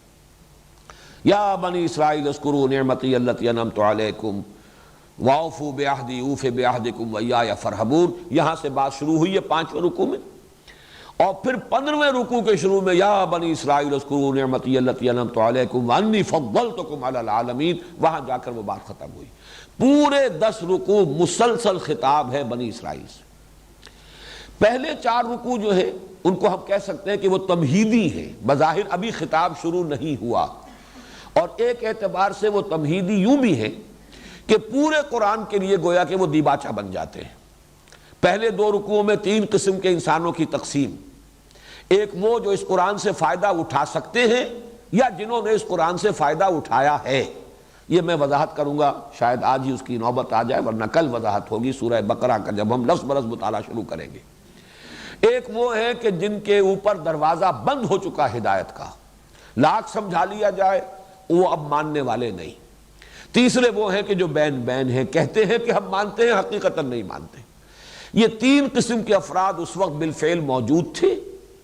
ان تینوں میں سے بھی تیسری صورت ہے در حقیقت کہ جو اہل کتاب کی تھی، یہود کی تھی، یہود مدینہ کی، لہذا سب سے زیادہ تفسیر اس تیسری شق کی ہوئی ہے، اس لیے کہ روح سخن تو انہی کی طرف ہے سارا، اگرچہ یہ کہ جو دوسری شق ہے ان کے اندر بھی ان کا جز شامل ہے، لیکن زیادہ تر تیسرا جو حصہ ہے وہ در حقیقت ان سے متعلق ہے، ان میں روح سخن ان کی جانب ہے۔ لیکن ایک اعتبار سے یہ ابدی اہمیت کے حامل ہیں کہ گویا کہ ان میں بیان کیا جا رہا ہے کہ کون لوگ ہیں جو قرآن کی ہدایت سے مستفید ہو سکیں گے، کون وہ ہیں کہ جن کے لیے اس کا دروازہ بند ہے، کون وہ ہیں کہ جو بین بین ہیں، کچھ استفادہ کرتے بھی ہیں، تھوڑا بہت راستہ چل بھی لیتے ہیں، لیکن یہ ہے کہ پھر وہ ٹھٹک کر کھڑے ہو جاتے ہیں، ہمت جواب دے جاتی ہے۔ ہمیشہ یہ 3 قسم کے لوگ دنیا میں رہے ہیں کسی بھی دعوت کے رد عمل پر۔ ایک وہ لوگ جنہوں نے اس دعوت کو قبول کیا اور ہر چہ بعد آباد پورے طور سے اس کے رنگ میں اپنے آپ کو رنگ لیا اور اس کے لیے اپنے آپ کو وقف کر دیا۔ ایک وہ جو اڑ گئے، کفر، عناد، دشمنی، ہٹ دھرمی، تعصب، اس کی وجہ سے رک گئے کہ کوئی دلیل، کوئی استشہاد، کوئی استدلال ان کے لیے مفید نہیں ہوا۔ ایک وہ کہ جو کچھ کسی درجے میں مان کر، لیکن یہ کہ پورے طور سے ماننا، ٹوٹل آئیڈنٹیفیکیشن اپنے آپ کی اس کے ساتھ کر لینا، یہ ان کے بس کا روگ نہیں ہوتا۔ یہ 3 قسم کے لوگ ہمیشہ تھے، ہمیشہ رہیں گے۔ اس اعتبار سے وہ گویا کہ یونیورسل ٹروتھ کے درجے میں ہے، لیکن چونکہ انہی کے پردے میں روح سخن ہے یہود کی طرف، اس اعتبار سے وہ نصف اول کے مضامین میں شامل ہے۔ بقیہ 2 رکوعوں میں جو دین کی بنیادی تعلیم ہے، اس کو نوٹ کیجئے، چونکہ جو 2/3 حصہ قرآن مجید کا تھا وہ تو نازل ہو چکا ہے سورہ بقرہ سے قبل، سورہ بقرہ تو ہجرت کے بعد نازل ہو رہی ہے، اور اس کو قرآن مجید میں بالکل شروع میں رکھا گیا ہے۔ جو دین کی بنیادی تعلیمات ہیں، جو عقائد ہیں، جو فلسفہ ہے، جو حکمت دین ہے، وہ تو پورا کا پورا آ چکا ہے مکی صورتوں میں۔ تو ضرورت پیش آئی اور یا حکمت خداوندی کا یہ تقاضا ہوا کہ اس کا خلاصہ اس سورہ بقرہ کے آغاز میں رکھ دیا جائے، تاکہ ایک عام قاری جب اسے پڑھ رہا ہو تو اس کے سامنے وہ مکی قرآن کے مضامین کا خلاصہ آ جائے، پھر وہ آگے بڑھے۔ تو 4 رکوع جو ابتدائی ہیں وہ اس اعتبار سے تمہیدی ہیں۔ 4 رکوع جو بعد کے ہیں، یعنی 4 کے بعد 10 رکوع میں براہ راست خطاب ہوگا بنی اسرائیل سے، آخری 4 رکوعوں میں یہ ٹرانزیشن ہے کہ اب ابراہیم کی ایک نسل میں یہ امت مسلمہ اور اللہ تعالیٰ نے یہ مقام ان کو عطا کیا ہوا تھا، منصب دیا ہوا تھا یہود کو، اب وہ منصب سلب کر کے حضرت ابراہیم ہی کی نسل کی دوسری شاخ حضرت اسماعیل کی نسل میں حضرت محمد صلی اللہ علیہ وسلم کی بعثت ہوئی، اور اب ان پر جو لوگ ایمان لائے تو ایک نئی امت وجود میں آئی۔ اب ان کو نسب کیا جا رہا ہے، یہ منصب اب ان کو عطا کیا جا رہا ہے۔ اس حوالے سے حضرت ابراہیم چونکہ وہ نقطۂ جامع ہے ان دونوں امتوں کی، جہاں پر جا کر کہ پھر جہاں پہ وہ مل جاتی ہے جو سلسلہ ان کا ہے، وہ حضرت ابراہیم کی شخصیت ہے۔ اس اعتبار سے حضرت ابراہیم کا ذکر، تعمیر کعبہ کا ذکر، پھر کعبے کی طرف اب رخ کا پھیر دیا جانا، تحویل قبلہ، وہ گویا کہ علامت ہے اس کی کہ اب وہ سابق قبلے والے یعنی یہود جن کا قبلہ رہا یروشلم، بیت المقدس، اب وہ معزول کر دیے گئے۔ اب اس کعبے کے گرد ایک نئی امت محمد وجود میں آ گئی اور اس کا نصب عمل میں آ چکا، وہ اب اس منصب پر فائز کر دیے گئے۔ یہ ہیں 18 رکوع جو پہلے ہیں نصف اول کے، 4 تمہیدی، 10 میں خطاب بنی اسرائیل سے براہ راست، اور پھر 4 کے اندر وہ تحویل جو ہے کہ ایک کی معزولی کا اعلان اور دوسرے کے اس منصب پر فائز کرنے کا اعلان۔ اس کے بعد جو بقیہ ہیں 22 رکوع، اب خطاب شروع ہوا براہ راست امت مسلمہ سے۔ گویا کہ تحویل قبلہ ایک طرح کی کورونیشن تھی، تاج پوشی تھی۔ امت مسلمہ، امت محمد صلی اللہ علیہ وسلم اب اس مقام پر فائز کر دی گئی، اس کی تاج پوشی ہو گئی۔ اب ان سے خطاب ہے، اس خطاب کے بارے میں وہ تشبیہ عرض کر رہا تھا کہ وہاں غور کیجئے تو مضامین جو ہیں بظاہر، یہ لفظ مناسب نہیں ہے قرآن کے لیے، لیکن بظاہر کٹے پھٹے سے نظر آتے ہیں، یا یوں کہیے کہ بظاہر مضامین گڑبڑ نظر آتے ہیں۔ ابھی نماز کا ذکر ہو رہا تھا، ابھی کہیں جہاد کا ذکر شروع ہو گیا، ابھی کہیں کوئی اور بات آ گئی، تو بیچ میں کوئی تسلسل نہیں ہے۔ اس کے لیے میرے سامنے تمثیل آئی تھی، تشبیہ آئی تھی اللہ تعالیٰ کی طرف سے، اور بڑی خوبصورت تمثیل ہے کہ آپ ایک ایسی رسی کا تصور کریں جو 4 لڑیوں سے بٹی گئی ہو۔ اب جب بٹ دیا جاتا ہے، فرض کیجئے کہ اس کے رنگ جدا جدا ہیں، ایک سفید ہے، ایک سرخ ہے، ایک نیلی ہے، ایک فرض کیجئے سبز ہے یا پیلی ہے۔ جب ان کو بٹ دیا جائے گا تو کوئی رنگ بھی مسلسل نظر نہیں آئے گا، کٹے پھٹے نظر آئیں گے۔ اگر آپ ایک طرف سے دیکھیں گے تو سفید ہے، سرخ ہے، نیلا یا پیلا ہے، اور یا سبز ہے، پھر سفید ہے، سرخ ہے، پھر نیلا یا پیلا ہے، پھر سبز ہے۔ اس طریقے سے رنگ جو ہے کٹے پھٹے نظر آئیں گے۔ اگرچہ آپ اگر اس کو کھول دیں تو معلوم ہوگا کہ سبز لڑی بھی سیدھی ہے، مسلسل ہے، سفید ڈوری بھی مسلسل ہے، سیدھی ہے، نیلی بھی سیدھی ہے، سرخ بھی سیدھی ہے۔ اس اعتبار سے 4 لڑیاں ہیں جو باہم آپس میں بٹی ہوئی ہیں ایک رسی کی شکل میں۔ ان کو بھی 2 کے 2 جوڑوں میں سمجھیے۔ ایک ہے احکام شریعت، یہ کرو یہ نہ کرو، اور ایک ہے جہاد فی سبیل اللہ۔ پھر پہلے کے بھی 2 حصے ہیں، احکام شریعت میں عبادات ہیں اور معاملات ہیں، اور دوسری طرف جہاد میں انفاق یا جہاد بالمال بھی ہے اور قتال جہاد بالنفس بھی ہے۔ تو 4 یہ جو ڈوریاں ہیں یا 4 لڑیاں ہیں، ایک میں عبادات سے متعلق احکام، دوسرے معاملات انسانی سے متعلق احکام، تیسرے انفاق فی سبیل اللہ، جہاد بالمال، چوتھے قتال فی سبیل اللہ یا جہاد بالنفس۔ ان 4 لڑیوں کو اس طریقے سے بٹ دیا گیا ہے ایک رسی کی شکل میں کہ یہ 4 مضامین ایک دوسرے کے بعد مختلف وقفوں سے آ رہے ہیں۔ بہرحال ان سب میں خطاب جو ہے وہ امت مسلمہ سے۔ اس اعتبار سے اب ان میں جو پولرائزیشن ہے یا ان میں جو تقسیم ہے 4 مضامین کی، وہ ورٹیکل نہیں ہے، ہاریزونٹل ہے۔ وہ 4 لڑیاں ہیں جو چل رہی ہیں مسلسل، اور وہ 4 لڑیاں جو ہیں آپس میں بٹے ہونے کی وجہ سے بظاہر کٹی پھٹی نظر آتی ہیں۔ یہ ترتیب ہے سورہ بقرہ کے مضامین کا تجزیہ۔ 40 رکوع، 18 ادھر 22 ادھر۔ 18 میں خطاب امت مسلمہ سابقہ یہود سے، 22 میں خطاب امت مسلمہ موجودہ یعنی ہم مسلمانوں سے۔ پہلے 18 میں 10 درمیانی میں براہ راست خطاب یہود سے، 4 تمہیدی شروع میں، 4 تحویلی، امت سابقہ معزول، اور یہ امت نئی جو محمد الرسول اللہ پر ایمان کی بنیاد پر وجود میں آئی، جس کا مرکز ہے، جس کا قبلہ ہے خانہ کعبہ، اب یہ اس مقام پر فائز کر دی گئی۔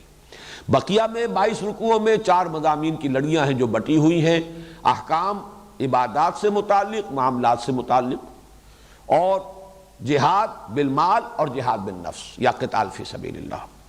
اب اس کے بعد آئیے ہم سورہ بقرہ کا آغاز کرتے ہیں، اور اس میں سب سے پہلے آ رہے ہیں حروف مقطعات الف لام میم۔ آج اگر اسی کے بارے میں ہم چند باتیں نوٹ کر لیں تو میں سمجھتا ہوں کہ آج کا حق ادا ہو جائے گا، اس سے آگے پھر انشاءاللہ کل چلیں گے۔ حروف مقطعات کے بارے میں چند باتیں تو وہ ہیں کہ جو بالکل قطعی ہیں، متفق علیہ، وہ پہلے نوٹ کر لیجئے۔ مقطعات انہیں کیوں کہا جاتا ہے؟ قطع کاٹا، قطع ٹکڑے ٹکڑے کر دیا۔ یہ قطع سے باب تفعیل ہے، تقطیع، قطع یقطع تقطیع، ٹکڑے ٹکڑے کر دینا۔ اس لیے کہا جاتا ہے کہ انہیں علیحدہ علیحدہ پڑھا جاتا ہے، لکھے ہوئے ہیں الف لام میم جڑے ہوئے، لیکن علم نہیں پڑھ سکتے اس کو، الف لام میم۔ ہے اور میم جڑے ہوئے لکھے ہوئے ملیں گے آپ کو قرآن میں، لیکن ہا میم علیحدہ علیحدہ پڑھے جائیں گے۔ یاسین، یاسین، طٰہٰ، الف لام را، کاف ہا یا عین صاد، علیحدہ علیحدہ۔ تو چونکہ انہیں علیحدہ علیحدہ پروناؤنس کیا جاتا ہے اس لیے ان کو حروف مقطعات کہا جاتا ہے۔ ان کے بارے میں جو متفق علیہ باتیں ہیں ان کا حتمی یقینی مفہوم و معنی کسی کو معلوم نہیں سوائے اللہ اور اس کے رسول صلی اللہ علیہ وسلم۔ قال و اقول بہت ہے، لوگوں نے رائے دی ہیں، اپنا اپنا ذوق ہے، اپنے مزاج کی مناسبت سے باتیں کہی ہیں، لیکن اس پر تقریباً اتفاق ہے کہ ان کا یقینی حتمی مفہوم کسی کو معلوم نہیں، یہ ایک راز ہے اللہ اور اس کے رسول کے مابین۔ اسی اعتبار سے بعض حضرات نے کہا کہ یہ ایک طرح سے کوڈ ورڈز ہیں، جیسے کہ کسی میسج کو کمیونیکیٹ کرنے سے پہلے کوئی کوڈ ورڈز دیے جائیں تو شاید حضور صلی اللہ علیہ وسلم کو پہلے یہ الفاظ پہلے جو ہے کمیونیکیٹ کیے گئے ہوں اور اس کے حوالے سے صورت نازل ہوئی ہے تو یہ گویا کہ ایک سند کے درجے میں وہ الفاظ وہ حروف جو ہیں اس کے ساتھ آئے ہیں۔ واللہ عالم یہ بھی صرف ایک قیاس ہے، کنجیکچر ہے، اس کے سوا کچھ نہیں۔ البتہ دوسری یقینی بات یہ ہے کہ حضور صلی اللہ علیہ وسلم سے ان کے معنی اور مفہوم کے ضمن میں مرفوعاً کوئی قول منقول نہیں ہے۔ حضور نے نہیں بتایا کہ اس کے یہ معنی ہے، اگر ہوتے تو یقیناً اس کے بعد ہمارے سر تسلیم خم ہوتا، ہم اس کو تسلیم کرتے، لیکن حضور نے ان کے معنی نہیں بتائے۔ اسی سے ضمنی طور پر ایک بات اور جو ذہن نشین کر لیجئے کہ عربوں کا ایک خاص مزاج تھا، وہ ہم یہاں سے انفر کر سکتے ہیں۔ وہ عمل کی طرف ان کا دھیان زیادہ تھا، توجہ زیادہ تھی، جن چیزوں کا کسی عمل سے تعلق نہ ہو اس کے بارے میں انہوں نے حضور سے سوال بھی نہیں کیا۔ یہ تو ہمارا جو ایک انداز ہے خاص طور پر، اور یہ عجمی انداز، ایرانی ذہن بلکہ پورا آریائی ذہن، یہ کہا جاتا ہے کہ سیمیٹک جو سامی نسلیں ہیں ان کے اور آریائی نسلوں کے مابین یہ بڑا فرق و تفاوت ہے مزاج کا۔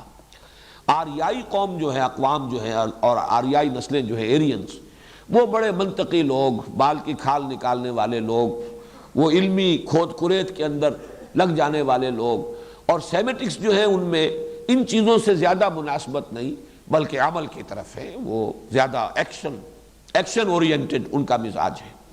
تو یہ چیز واقعتاً ثابت ہوتی ہے کہ صحابہ کرام نے بہت کم سوالات کیے ہیں حضور سے صلی اللہ علیہ وسلم ان چیزوں کے بارے میں جن کا تعلق انسان کے عمل سے نہیں ہے بلکہ وہ صرف کسی علمی نوعیت کی چیز ہو، جس کی ایک بڑی نمایاں مثال میں نے بارہا بیان کی ہے، اس حدیث میں سامنے آتی ہے جو حضرت علی سے مروی ہے، حضرت ترمذی کی روایت ہے، فرماتے ہیں کہ حضور نے ایک دفعہ ارشاد فرمایا انہا ستکون فتنۃ، ان قریب ایک بہت بڑا فتنہ رونما ہوگا۔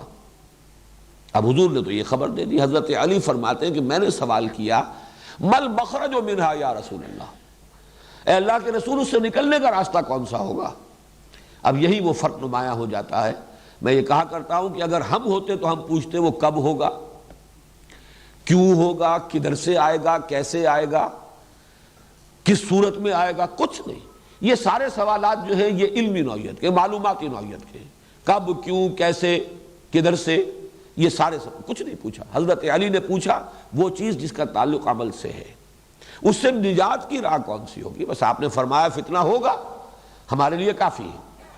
اب عملی اہمیت جو ہے وہ اس سوال کی بل مخرج منہا یا رسول اللہ، اللہ کے رسول یہ بتائیے اسے نکلنے کا راستہ کون سا ہوگا؟ تو اس کے جواب میں جو حضور نے پھر ارشادات فرمائے ہیں وہ مدح قرآن اور قرآن مجید کی تعریف، اس کے اعتبار سے واقعہ یہ ہے کہ بہت بڑا خزانہ ہے، وہ یوں فصاحت کا، بلاغت کا، ادبیت کا اور پھر حکمت کا، علم کا، معرفت کا بہت بڑا خزانہ ہے۔ بہرحال یہاں صرف یہ نقطہ بیان کرنا تھا کہ اس سے معلوم ہوتا ہے کہ صحابہ نے بھی پوچھا نہیں ان کے بارے میں کہ یہ الفاظ کیا ہیں۔ البتہ چوتھی چیز جو اسی سے متعلق پھر نتیجہ نکلا وہ یہ ہے کہ یقیناً یہ کوئی معروف اسلوب تھا عرب کا، ورنہ کوئی نہ کوئی سوال تو کرتے، صحابہ سوال نہ کرتے، چلیے تعظیماً نہ کرتے، یا یہ کہ چونکہ عمل سے متعلق ہے نہیں ہے لہذا نہ کرتے، لیکن یہ کہ لوگ تو اعتراض کرتے کہ یہ کیا الف لام میم، یہ کیا حامیم کاف ہا یا عین صاد، کیا معنی اس کے؟ یہ تو بے معنی سی باتیں ہیں، اس کے تو کوئی مفہوم سمجھ میں نہیں آیا۔ جبکہ قرآن کہتا ہے کتاب مبین، دعویٰ کرتا ہے کہ میں تو بالکل روشن کتاب ہوں، واضح کتاب ہوں، اس کے مضامین بالکل صاف ہیں، بالکل نمایاں ہیں، وَلَقَدْ يَسَّرْنَا الْقُرْآنَ لِلذِّكْرِ فَهَلْ مِن مُدَّكِرٍ۔ تو یہ کیا چیز ہے الف لام میم ہا میم کاف ہا یا عین صاد، کیا معنی اس کے؟ لیکن یہ بھی ثابت ہے کسی نے اعتراض نہیں کیا۔ اس کا مطلب یہ ہے کہ یہ ان کے ہاں معروف اسلوب تھا. ان کے ہاں خطیب شاید خطبہ دیتے ہوئے پہلے اس طرح کے حروف کو بول کر، کوئی مناسبت بھی ہو سکتی ہے، وہ میں عرض کروں گا اس کے بارے میں کیا کیا مناسبتیں لوگوں نے اپنے جو بھی ذہن کی جو رسائی ہے اور جو بھی جولانی ہے فکر کی اس کے اعتبار سے بیان کیے ہیں. تو ہو سکتا ہے کہ اس زمانے میں یہ ایک معروف اسلوب ہو، اور اسی وجہ سے مشرکین نے، کفار نے، معاندین نے، دشمنوں نے کوئی اعتراض نہیں کیا. حالانکہ جیسے کہ تیسرے رکوع میں چل کر آ جائے گا، بعض اعتراضات انہوں نے کیے کہ یہ کیا ہے قرآن مجید میں مچھر کی تشبیہ دی جا رہی ہے، مچھر تو بڑی حقیر شے ہے، کہیں مکڑی کی تشبیہ دے دی گئی ہے. اس کا جواب دیا گیا کہ تشبیہ کا حسن تو اس میں ہوتا ہے کہ جس چیز کے لیے تشبیہ ہے اس کے ساتھ مناسبت ہے کہ نہیں ہے، نہ یہ کہ کوئی شے حقیر ہے. کسی حقیر شے کی تشبیہ دینی ہے تو حقیر شے سے دی جائے گی تاکہ اس کا جو حقیر ہونا ہے وہ پوری طریقے سے مبرہن ہو جائے. یہ جواب دیا گیا. لیکن یہ کہ اعتراض کیا گیا نا. لیکن یہاں یہ ہے کہ ان حروف مقطعات کے استعمال پر اور ان کے قرآن مجید میں یعنی وحی میں شامل کیے جانے پر کوئی اعتراض بھی منقول نہیں ہے. یہ چار چیزیں تو ہیں متفق علیہ. باقی جو چیزیں ہیں کہ کیا کیا اس کے معانی اور مفاہیم کے بارے میں آراء ظاہر کی گئی ہیں، میں ان کو آپ کے سامنے رکھنے سے پہلے ذرا کچھ سٹیٹسٹکس ہیں، اعداد و شمار، یہ ذرا دلچسپ ہے. یہ تو میں نہیں کہتا کہ ان کے معانی اور مفاہیم پر ان سے کوئی روشنی پڑتی ہے، لیکن یہ ہے کہ یہ اگر سامنے ہو تو ہو سکتا ہے کہ یہ بھی ان چیزوں میں سے ہوں حروف مقطعات جن کے حقائق شاید آئندہ چل کر روشن ہو جائیں. جیسے کہ وہ آیت مبارکہ میں نے تعارف قرآن کے ضمن میں بار بار پڑھی تھی، سنریہم آیاتنا فی الآفاق وفی انفسہم حتی یتبین لہم انہ الحق. ہم اس اپنی نشانیاں واضح کریں گے، کھولتے رہیں گے اور دکھاتے رہیں گے ان کو آفاق میں بھی انفس میں بھی، یہاں تک کہ یہ بات واضح ہو جائے گی، ان پر مبرہن ہو جائے گی کہ یہ قرآن حق ہے. تو ہو سکتا ہے کہ ان حروف کے حوالے سے بھی کوئی حقیقت بعد میں ایسی سامنے آ جائے جس سے قرآن مجید کی حقانیت جو ہے اور مبرہن ہو جائے. اس کا امکان موجود ہے. لیکن یہ امکان اگر ہے تو اسی شکل میں کہ اس کے کچھ اعداد و شمار جو ہے، کچھ ڈیٹا جو ہے وہ سامنے رہے تاکہ غور کرنے والے غور کرتے رہیں. اور اس حوالے سے بھی ایک بات کہی گئی ہے ماضی قریب میں، اس کا بھی میں تذکرہ بعد میں کروں گا. تو یہ سٹیٹسٹکس جو ہے وہ ذرا نوٹ کر لیجئے، اور اس میں عربی زبان کی فقہ اللغہ کے اعتبار سے بھی بعض مضامین اہم ہیں. دیکھیے یہ حروف مقطعات جو ہے ظاہر بات ہے حروف ہجا ہیں. وہ جو تختی ہے حروف ہجا کی، الف با تا سا جیم ہا خا دال، وہ یا تک جائے گی، یہ تختی ہے. عربی زبان کے جو حروف ہجا ہیں ان کے بارے میں ایک اختلاف ہے کہ تعداد 28 ہے یا 29 ہے. یہ دونوں جو ہیں عدد مانے جاتے ہیں. کس اعتبار سے؟ الف تو ایک حرف ہے، شروع کا پہلا حرف ہے. حمزہ کو بھی اگر حرف علیحدہ گنا جائے تو یہ 29 بن جائیں گے، اور حمزہ کو شمار نہ کیا جائے تو یہ 28 رہ جائیں گے. حمزہ اصل میں ہے کیا؟ الف پر ہی اگر زبر لگ جائے آ تو اب یہ حمزہ ہو گیا، یہ الف نہیں ہے. زیر لگ جائے ای، یہ بھی حمزہ ہوگا، یہ بھی الف نہیں ہے. پیش لگ جائے او تو یہ بھی حمزہ ہے، الف نہیں ہے. جزم ہو جیسے بے با، با یعنی با کے بعد الف ہے لیکن جزم لگ گیا با تو یہ بھی حمزہ ہے. تو الف اور حمزہ میں فرق یہ ہے کہ الف تو نام ہے صرف اس کا کہ اگر کوئی حرف اس سے پہلے مفتوح ہے، اس پر زبر آ رہا ہے تو الف لگ جائے گا تو وہ 2 زبر ہو جائیں گے، بس اللہ اللہ خیر صلی اللہ. اسی معنی میں واو کا استعمال بھی ہے. واو سے پہلے جو حرف ہے اس پر پیش ہے تو واو اس پیش کو کھینچ دیتا ہے. بے پر پیش ہو، با پر پیش مو، اور اس کے ساتھ واو تو بو، وہی پیش جو ہے گویا کہ 2 پیش بن گئے اور وہ ذرا کھچ گیا.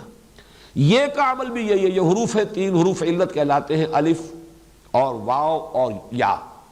یا کا بھی معاملہ یہی ہے. یا سے پہلے اگر زیر ہے حرف پر تو یہ یا صرف یہ کرے گی کہ اس زیر کو کھینچ دے گی. بے زیر یہ بی، وہ گویا کہ اگر صرف زیر ہوتا تو بے اور یہ ساتھ لگ گیا تو بی. اس معنی میں الف بھی در حقیقت اپنے حرف ما قبل پر اگر زبر ہو تو اسے تھوڑا سا کھینچ کر اور ایک زبر کا اور اضافی فائدہ ہو جاتا ہے.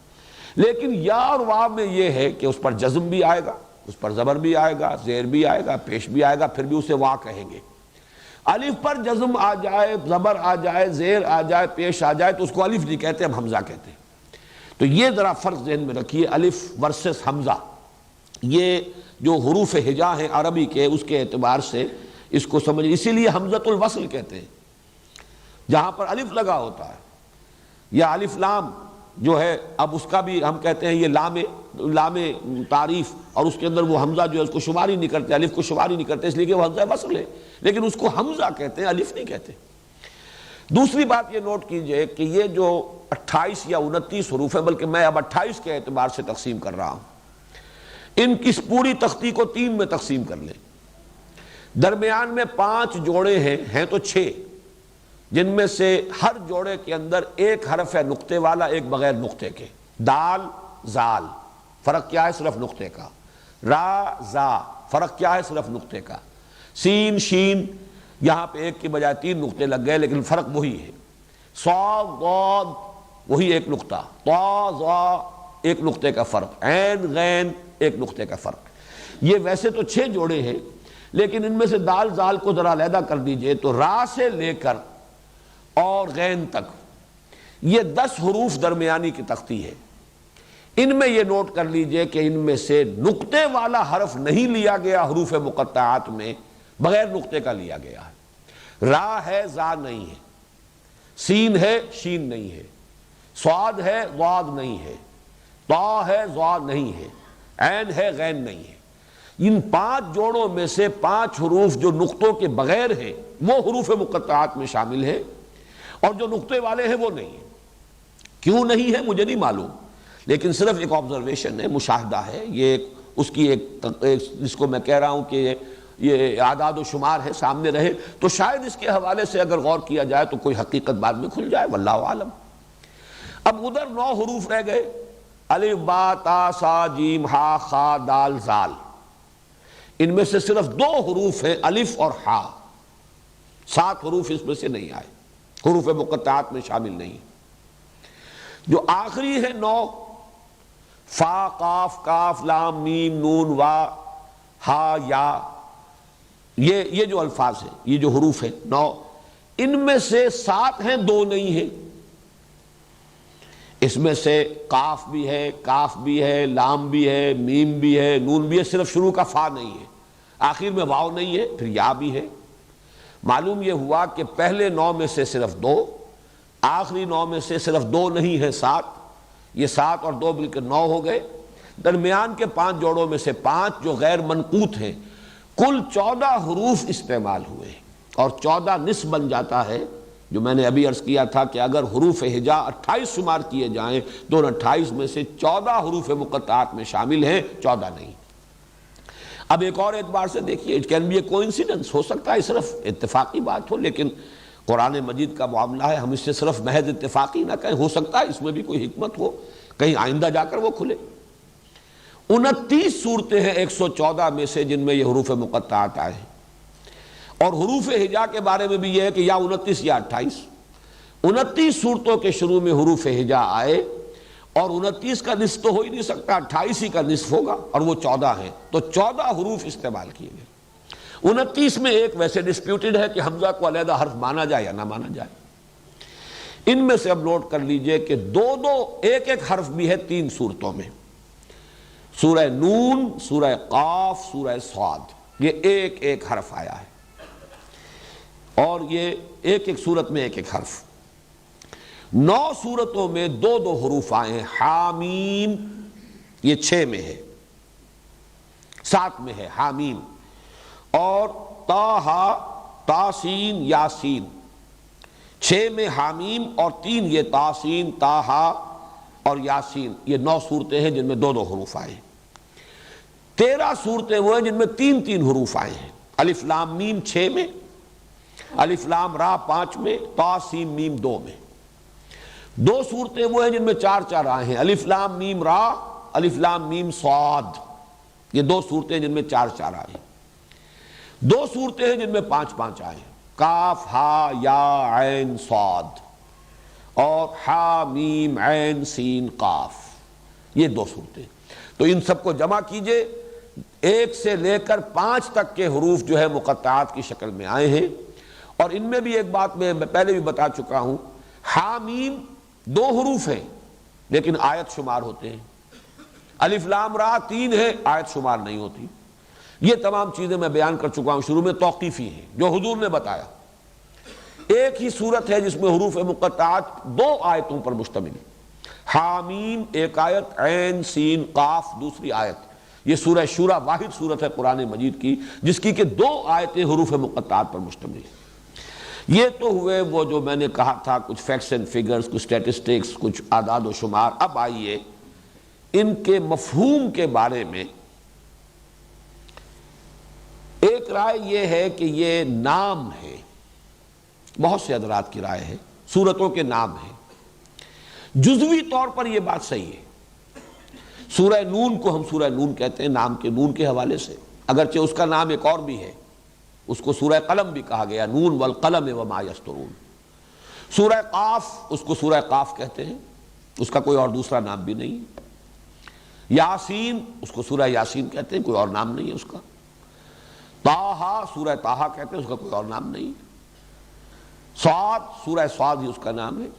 اس اعتبار سے ایک رائے یہ ہے کہ تمام جو یہ حروف مقطعات ہیں یہ صورتوں کے نام ہیں۔ جزوی طور پر صحیح ہے بات، کلی طور پر صحیح نہیں، اس لیے کہ تمام صورتوں میں تو یہ آئے نہیں۔ نمبر 2 یہ کہ اگر الف لام میم 6 صورتوں کے شروع میں آ رہا ہے یہ حروف مقطعات، تو 6 صورتوں کا ایک نام تو نہیں ہو سکتا۔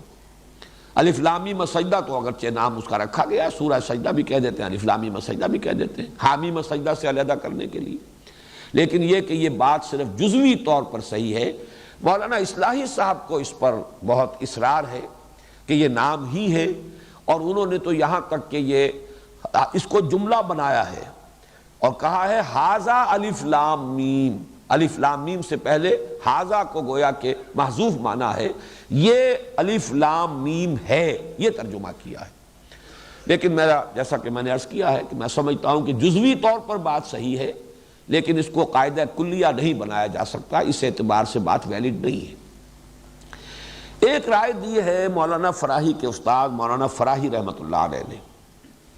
وہ رائے ویسے بڑی دلچسپ ہے کہ عربی زبان کے حروف اور عبرانی زبان کے حروف یہ مشترک ہیں، اور یہ حروف بھی چینی زبان کے جو الفابیٹس ہیں انہی کی طریقے سے اشیاء کی صورتوں سے اخذ کیے گئے ہیں، اور وہ نام ہوتے ہیں ان چیزوں کا، علامت بھی بنتے ہیں۔ بعض زبانیں جو ہیں، اکثر زبانیں تو وہ ہیں کہ جن کے الفابیٹس جو ہیں آواز کے حوالے سے ہیں، لیکن یہ کہ بعض زبانوں کے الفابیٹس شکلوں سے ہیں، وہ اشیاء کی صورتوں سے اخذ کیے گئے ہیں۔ مثلا چائنیز زبان جو ہے اس وقت دنیا کی بہرحال بڑی زبانوں میں سے ہے، اس لیے کہ 1/5 جو ہے پاپولیشن دنیا میں ان چینیوں کی ہے، وہ بھی اسی طریقے سے صورتوں کی، جو چیزوں کی اشیاء ان کی صورتیں جو ہیں ان سے وہ جو حروف جو ہے وہ ماخوذ ہیں۔ تو مولانا فراہی کی تحقیق یہ ہے کہ عربی اور عبرانی کے حروف الفابیٹس جو ہیں یہ بھی اشیاء کی صورتوں سے۔ الف کچھ گائے کے سر کے مانند لکھا جاتا تھا، اور اس سے مراد بھی گائے ہے۔ بے کو بیت، بیت الفابیٹ جو آپ کہتے ہیں، الفابیٹ الف بیت، یہ بیت کیا ہے؟ یہ عبرانی کا بیت ہے، اور یہ بیت کیا ہے؟ گھر، بیت۔ آپ تصور کیجئے کسی زمانے گھر کا کیا نقشہ ہوتا تھا۔ چھت ڈالنی جب تک انسان کو نہیں آئی تھی تو گھر ہوتی تھی صرف 4 دیواری، اور یہ بے جس طرح لکھا جاتا ہے یوں بنا کر، یہ 2 دیواریں کھڑی ہوئی ہے، نیچے زمین ہے، یہ بیت ہے، یہ گھر ہے۔ با در حقیقت ریپرزنٹ کرتا ہے بیت کو، یعنی گھر کو۔ اسی طرح جیم جو ہے اس طریقے سے لکھتے تھے جیسے اونٹ کا سر ہوتا ہے، اسی طرح کا خم جو ہے اس کی گردن کے ساتھ آ کر، اور اس کو جیمل، جیمل جو ہے عبرانی میں جیم کو جیمل کہا جاتا ہے، اور آپ کو معلوم ہے کہ جمل عربی زبان میں اونٹ کو کہتے ہیں۔ اسی طریقے سے نون، نون یہ مچھلی کے مانند لکھا جاتا تھا، جیسے مچھلی کا آپ نے کبھی کسی مصور کے ہاں دیکھا ہو تصویر میں، تو بس ایک کرڈ لائن، کرڈ لائن کے ساتھ ایک نقطہ اگر تو ذرا آپ نے اوپر کر کے درمیان میں ڈال دیا تو یہ چاند تارے کو ریپرزنٹ کرے گا، اور اگر ایک طرف نقطہ ڈالا ہے تو یہ مچھلی کی شکل بن جائے گی، وہ نقطہ آنکھ کو ریپرزنٹ کرے گا اور یہ مچھلی کی صورت بن جائے گا۔ اور یہ قرآن سے ثابت ہے، نون کا لفظ جو ہے مچھلی کے معنی میں قرآن میں آیا ہے۔ وَظَنُّونِ الذَّهَبَ مُغَاضِبًا، اور حضرت یونس علیہ السلام جس کو کہ اللہ کے حکم سے مچھلی نے نگل لیا تھا، اور مچھلی کے پیٹ میں وہ رہے ہیں ایک طرح سے قیدی، اللہ تعالیٰ کے قیدی، پھر مچھلی نے اگلا ہے انہیں، تو یہ مچھلی والے، اور صاحب الحوت کہا گیا ہے سورہ نون میں۔ سورہ نون کے آخر میں حضرت یونس علیہ السلام کا ذکر آ رہا ہے صاحب الحوت، فاصبر لحکم ربک ولا تکن کصاحب الحوت اذ نادی وہو مکظوم، اور صاحب الحوت مچھلی والا، اور سورت شروع ہو رہی ہے نون والقلم وما یسطرون، گویا کہ مناسبت ہے، آخر میں صاحب الحوت ذو النون کا ذکر ہو رہا ہے اور نون سے سورت شروع ہوئی ہے۔ اسی طرح مولانا فرائی کا کہنا ہے کہ توئے جو لکھتے تھے یہ عبرانی زبان میں، تا جو ہے یہ سانپ کو ریپرزنٹ کرتی ہے، توئے، تا جسے ہم کہیں گے عربی کے اعتبار سے، اردو میں توئے کہتے ہیں۔ جیسے کوبرا کبھی آپ نے دیکھا ہو، اس نے پھن اٹھایا ہوا ہو تو ایک اس کا دھڑ کا حصہ جو ہے اٹھا ہوا ہے، اوپر پھن ہے اور نیچے کنڈلی ہے، تو تا جو ہے در حقیقت وہ ایک طریقے سے ریپرزنٹ کرتا ہے سانپ کو۔ اور یہ بھی بات ہے صحیح، جن صورتوں میں حضرت موسیٰ علیہ السلام کے حالات جو ہیں خصوصاً ذکر کیے گئے ہیں، ان میں شروع میں جو حروف آئے ہیں وہ تا کے ساتھ ہیں،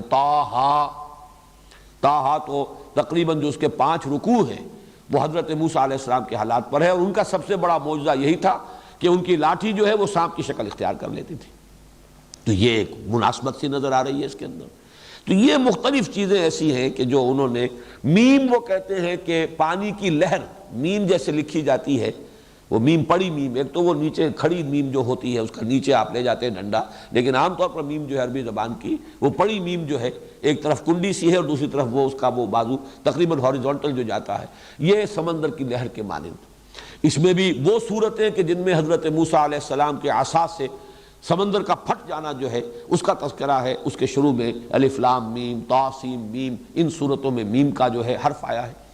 تو یہ بھی میں سمجھتا ہوں کہ ایک درجے میں دلچسپی کی بات ہے، ایک مناسبت بعض حروف میں تو یقیناً نظر آ رہی ہے، نون کی سورہ نون کے ساتھ مناسبت، تا کی تا ہا تا سین میم کے ساتھ مناسبت، یہ کافی سمجھ میں آنے والی باتیں ہیں، لیکن اس پر بھی تمام چیزیں جو ہیں وہ ایکسپلین نہیں کی جا سکتی، اسے بھی قاعدہ کلیہ جو ہے پوری بات اس کے اندر نہیں سمجھی جا سکتی۔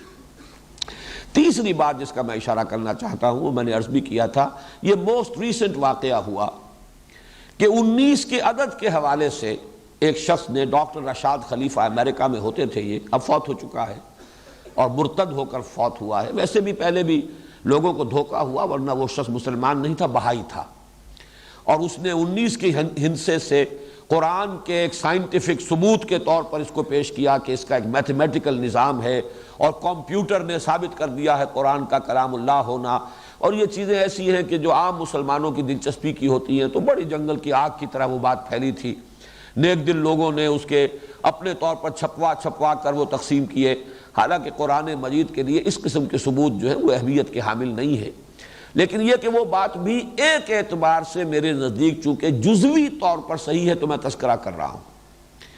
یہ اس کا کہنا یہ ہے کہ جو حروف آئے شروع میں، اس سورت کے شروع میں جو حروف آئے ہیں وہ حروف اس سورت کے اندر 19 کا ملٹیپل کی شکل میں آئے، ایک میتھمیٹیکل سسٹم ہے قرآن کا۔ اس کی بدبختی یہ ہوئی کہ یہ اصول اس نے ایسا قطعی قرار دے دیا کہ جہاں یہ فٹ نہیں بیٹھا اس نے کہا یہ قرآن کی صورت ہی در حقیقت غلط ہے، اس کی یہ 2 آیتیں، تو جہاں بھی یہ چیز اس کا نظام میتھمیٹیکل نظام ہے وہ فٹ نہیں بیٹھا، اس نے اس کو کہا کہ یہ قرآن مجید میں بعد میں اضافہ ہوا ہے یا یہ محفوظ نہیں ہے، قرآن کی غیر محفوظیت کی بات کر کے اس نے، اور پھر اس بدبخت نے نبوت کا دعویٰ بھی کیا، اور پھر وہ قتل کیا گیا، کسی شخص نے اسے قتل کر دیا۔ یہ رشاد خلیفہ کا حشر جو ہے وہ ہو چکا ہے، ورنہ قرآن مجید پر اس نے بڑا شدید حملہ کیا تھا، پہلے ایک چیپ پاپولیرٹی حاصل کی اس حوالے سے، اور اس کے بعد جو ہے اس نے وہ اپنی نبوت کی دکان چمکائی اور قرآن مجید کے غیر محفوظ ہونے کا ایک دعویٰ لے کر کھڑا ہو گیا۔ بہرحال وہ تو اس دنیا کے اعتبار سے تو کیفر کردار کو پہنچ چکا ہے، آخرت میں اللہ تعالیٰ جو بھی اس کے ساتھ معاملہ کرے، لیکن یہ نوٹ کر لیجئے کہ یہ بات بھی میں نے محسوس کیا تھا کہ جزوی طور پر صحیح ہے، خاص طور پر سورہ قاف میں، سورہ قاف جو شروع ہوتی ہے قاف والقرآن المجید سے، 57 مرتبہ آیا ہے حرف قاف، یہ میں نے گنتی بھی کی ہے۔ اصل میں بڑی صورتوں کا تو بڑا مشکل ہے، آدمی اسی کام کے لیے بیٹھ جائے وہ حروف کی گنتی کرے، لیکن یہ کہ بہت سے حضرات نے یہ کام کیا، تنقیدیں بھی کی، ثابت بھی کیا کہ اس نے جھوٹ بھی بولا ہے، غلط اعداد و شمار بھی دیے ہیں، لیکن یہ سورہ قاف میں مجھے ایک کافی اس کی بات جو ہے وزنی نظر آئی کہ 57 مرتبہ آیا ہے، اور ایک جگہ پر قوم لوط کی بجائے اخوان و لوط آیا ہے۔ پورے قرآن میں حضرت لوط علیہ السلام کا جہاں ذکر ہوا ہے کہیں اخوان لوط نہیں آیا، قوم لوط آیا ہے۔ سورہ قاف میں قوم اگر آ جاتا لوط کے ساتھ بھی تو یہ حرف جو ہے قاف سورہ قاف کے اندر 58 مرتبہ ہو جاتا اور وہ ملٹیپل نہ رہتا 19 کا۔ اس اعتبار سے بعض جگہوں پر یہ بات بھی ایک جزوی حقیقت ہو سکتی ہے۔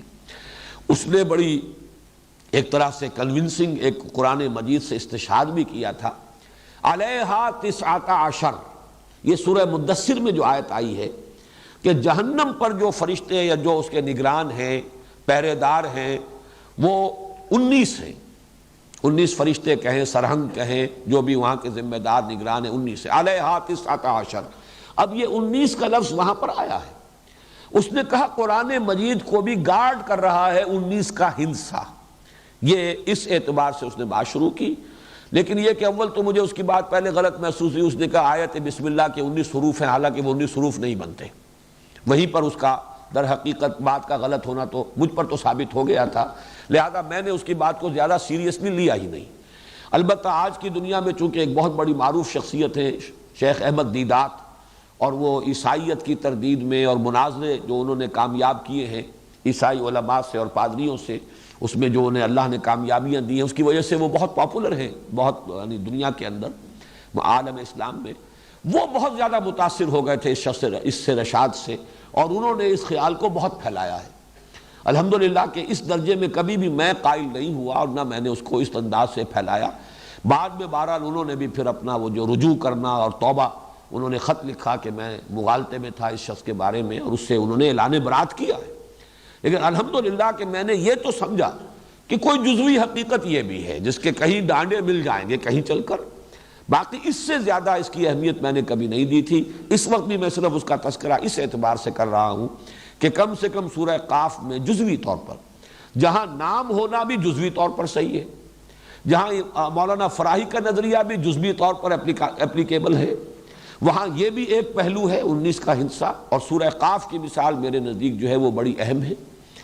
اس میں اب آخری بات جو میں کہنا چاہ رہا ہوں وہ یہ ہے، اور یہ بڑی مثال ہے اس کی، کہ چاہے حبر الامہ کا قول ہے لیکن اسے بھی امت میں قبول حاصل نہیں ہوا۔ حبر الامہ حضرت عبداللہ ابن عباس رضی اللہ تعالی عنہما، آپ کو معلوم ہے کہ علم تفسیر کے اندر ان کا بڑا اونچا مقام ہے صحابہ میں۔ حضور نے اس کے لیے خاص دعا کی تھی حضرت ابن عباس کے لیے رضی اللہ تعالی عنہما، اللہم فقہہ فی الدین وعلمہ التاویل، اے اللہ اپنے اس نوجوان، اپنے اس بندے کو دین کا فہم عطا فرما اور قرآن کی تاویل کا علم عطا فرما۔ تو حبر الامہ کہلاتے ہیں وہ کہ اکثر جو تفسیری روایات ہیں وہ حضرت ابن عباس ہی سے چلتی ہیں، انہی کے 4-5 جو اہم شاگرد ہیں، اکرمہ بھی ہیں اور مختلف حضرات ہیں، مجاہد ہیں، وہ انہی کے گویا کے شاگردوں میں سے ہیں۔ انہوں نے ایک رائے ظاہر کی کہ یہ جو حروف مقطعات ہیں یہ جملوں کا مخفف ہے، جملوں کی مخفف صورت ہے۔ الف لام میم سے مراد ہے انا اللہ ارا، الف لام میم، انا کا الف، حالانکہ وہاں حمزہ ہے الف نہیں ہے، اب انا کا پہلا حرف، اللہ کا درمیانی حرف لام، اور ارا الف لام میم، انا اللہ اعلم، اعلموں کا آخری حرف میم، تو انا اللہ اعلم، میں اللہ ہی سب سے بڑھ کر جاننے والا ہوں، یہ جملہ ہوا۔ اس کا پہلے لفظ کا پہلا حرف، درمیانی لفظ کا درمیانی حرف، آخری لفظ کا آخری حرف الف لام میم بن گیا۔ الف لام را سے مراد ہے اللہ ارا۔ اب یہ بھی ان کا اپنا ایک خیال ہے، تو میں اس کو اس لیے دلیل کے طور پر لا رہا ہوں کہ ہمارے مفسرین نے اسے قبول نہیں کیا۔ اگر یہ ہوتا کہ حضور نے فرمایا ہوتا تو سر تسلیم خم، گردنیں گرانی ہے، بات ماننی ہے، لیکن یہ کہ ذاتی خیال، چونکہ یہ مرفوع قول نہیں ہے، حضرت عبداللہ ابن عباس رضی اللہ تعالی عنہما کا ذاتی خیال ہے، لہذا اسے مفسرین نے صرف ذکر کر دیا ہے علمی ایک دلچسپی کے انداز میں۔ باقی یہ کہ اس قول کو بھی خواہ وہ حبر الامہ کا قول ہے، اسے بھی قبول حاصل نہیں ہوا امت میں۔ میں سمجھتا ہوں یہ ایک اچھی سائن ہے امت کے اندر کہ جہاں تک تو حضور کا فرمان ہے اس پر چون و چرا نہ ہو، جب ثابت ہو جائے کہ حضور نے فرمایا۔ باقی جس کا قول بھی کوئی ہے اس کے اوپر ظاہر بات ہے کہ آپ دلیل سے اسے قبول کریں یا دلیل سے اسے رد کر دیں۔ بس حروف مقطعات کے بارے میں اسی قدر عرض کرنا تھا۔ اب کل انشاءاللہ تعالیٰ اب سورہ بقرہ کا ہم سلسلے وار مطالعہ کریں گے۔ حروف مقطعات کے بارے میں یہ ساری باتیں میں نے اس لیے نوٹ کرا دی ہیں کہ آئندہ بھی درس کے دوران جب یہ حروف آئیں گے تو مجھے پھر کبھی ان چیزوں کو ریپیٹ کرنے کی ضرورت نہیں ہوگی۔ بارک اللہ لی ولکم فی القرآن العظیم ونفعنی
نحمده ونصلي على رسوله الكريم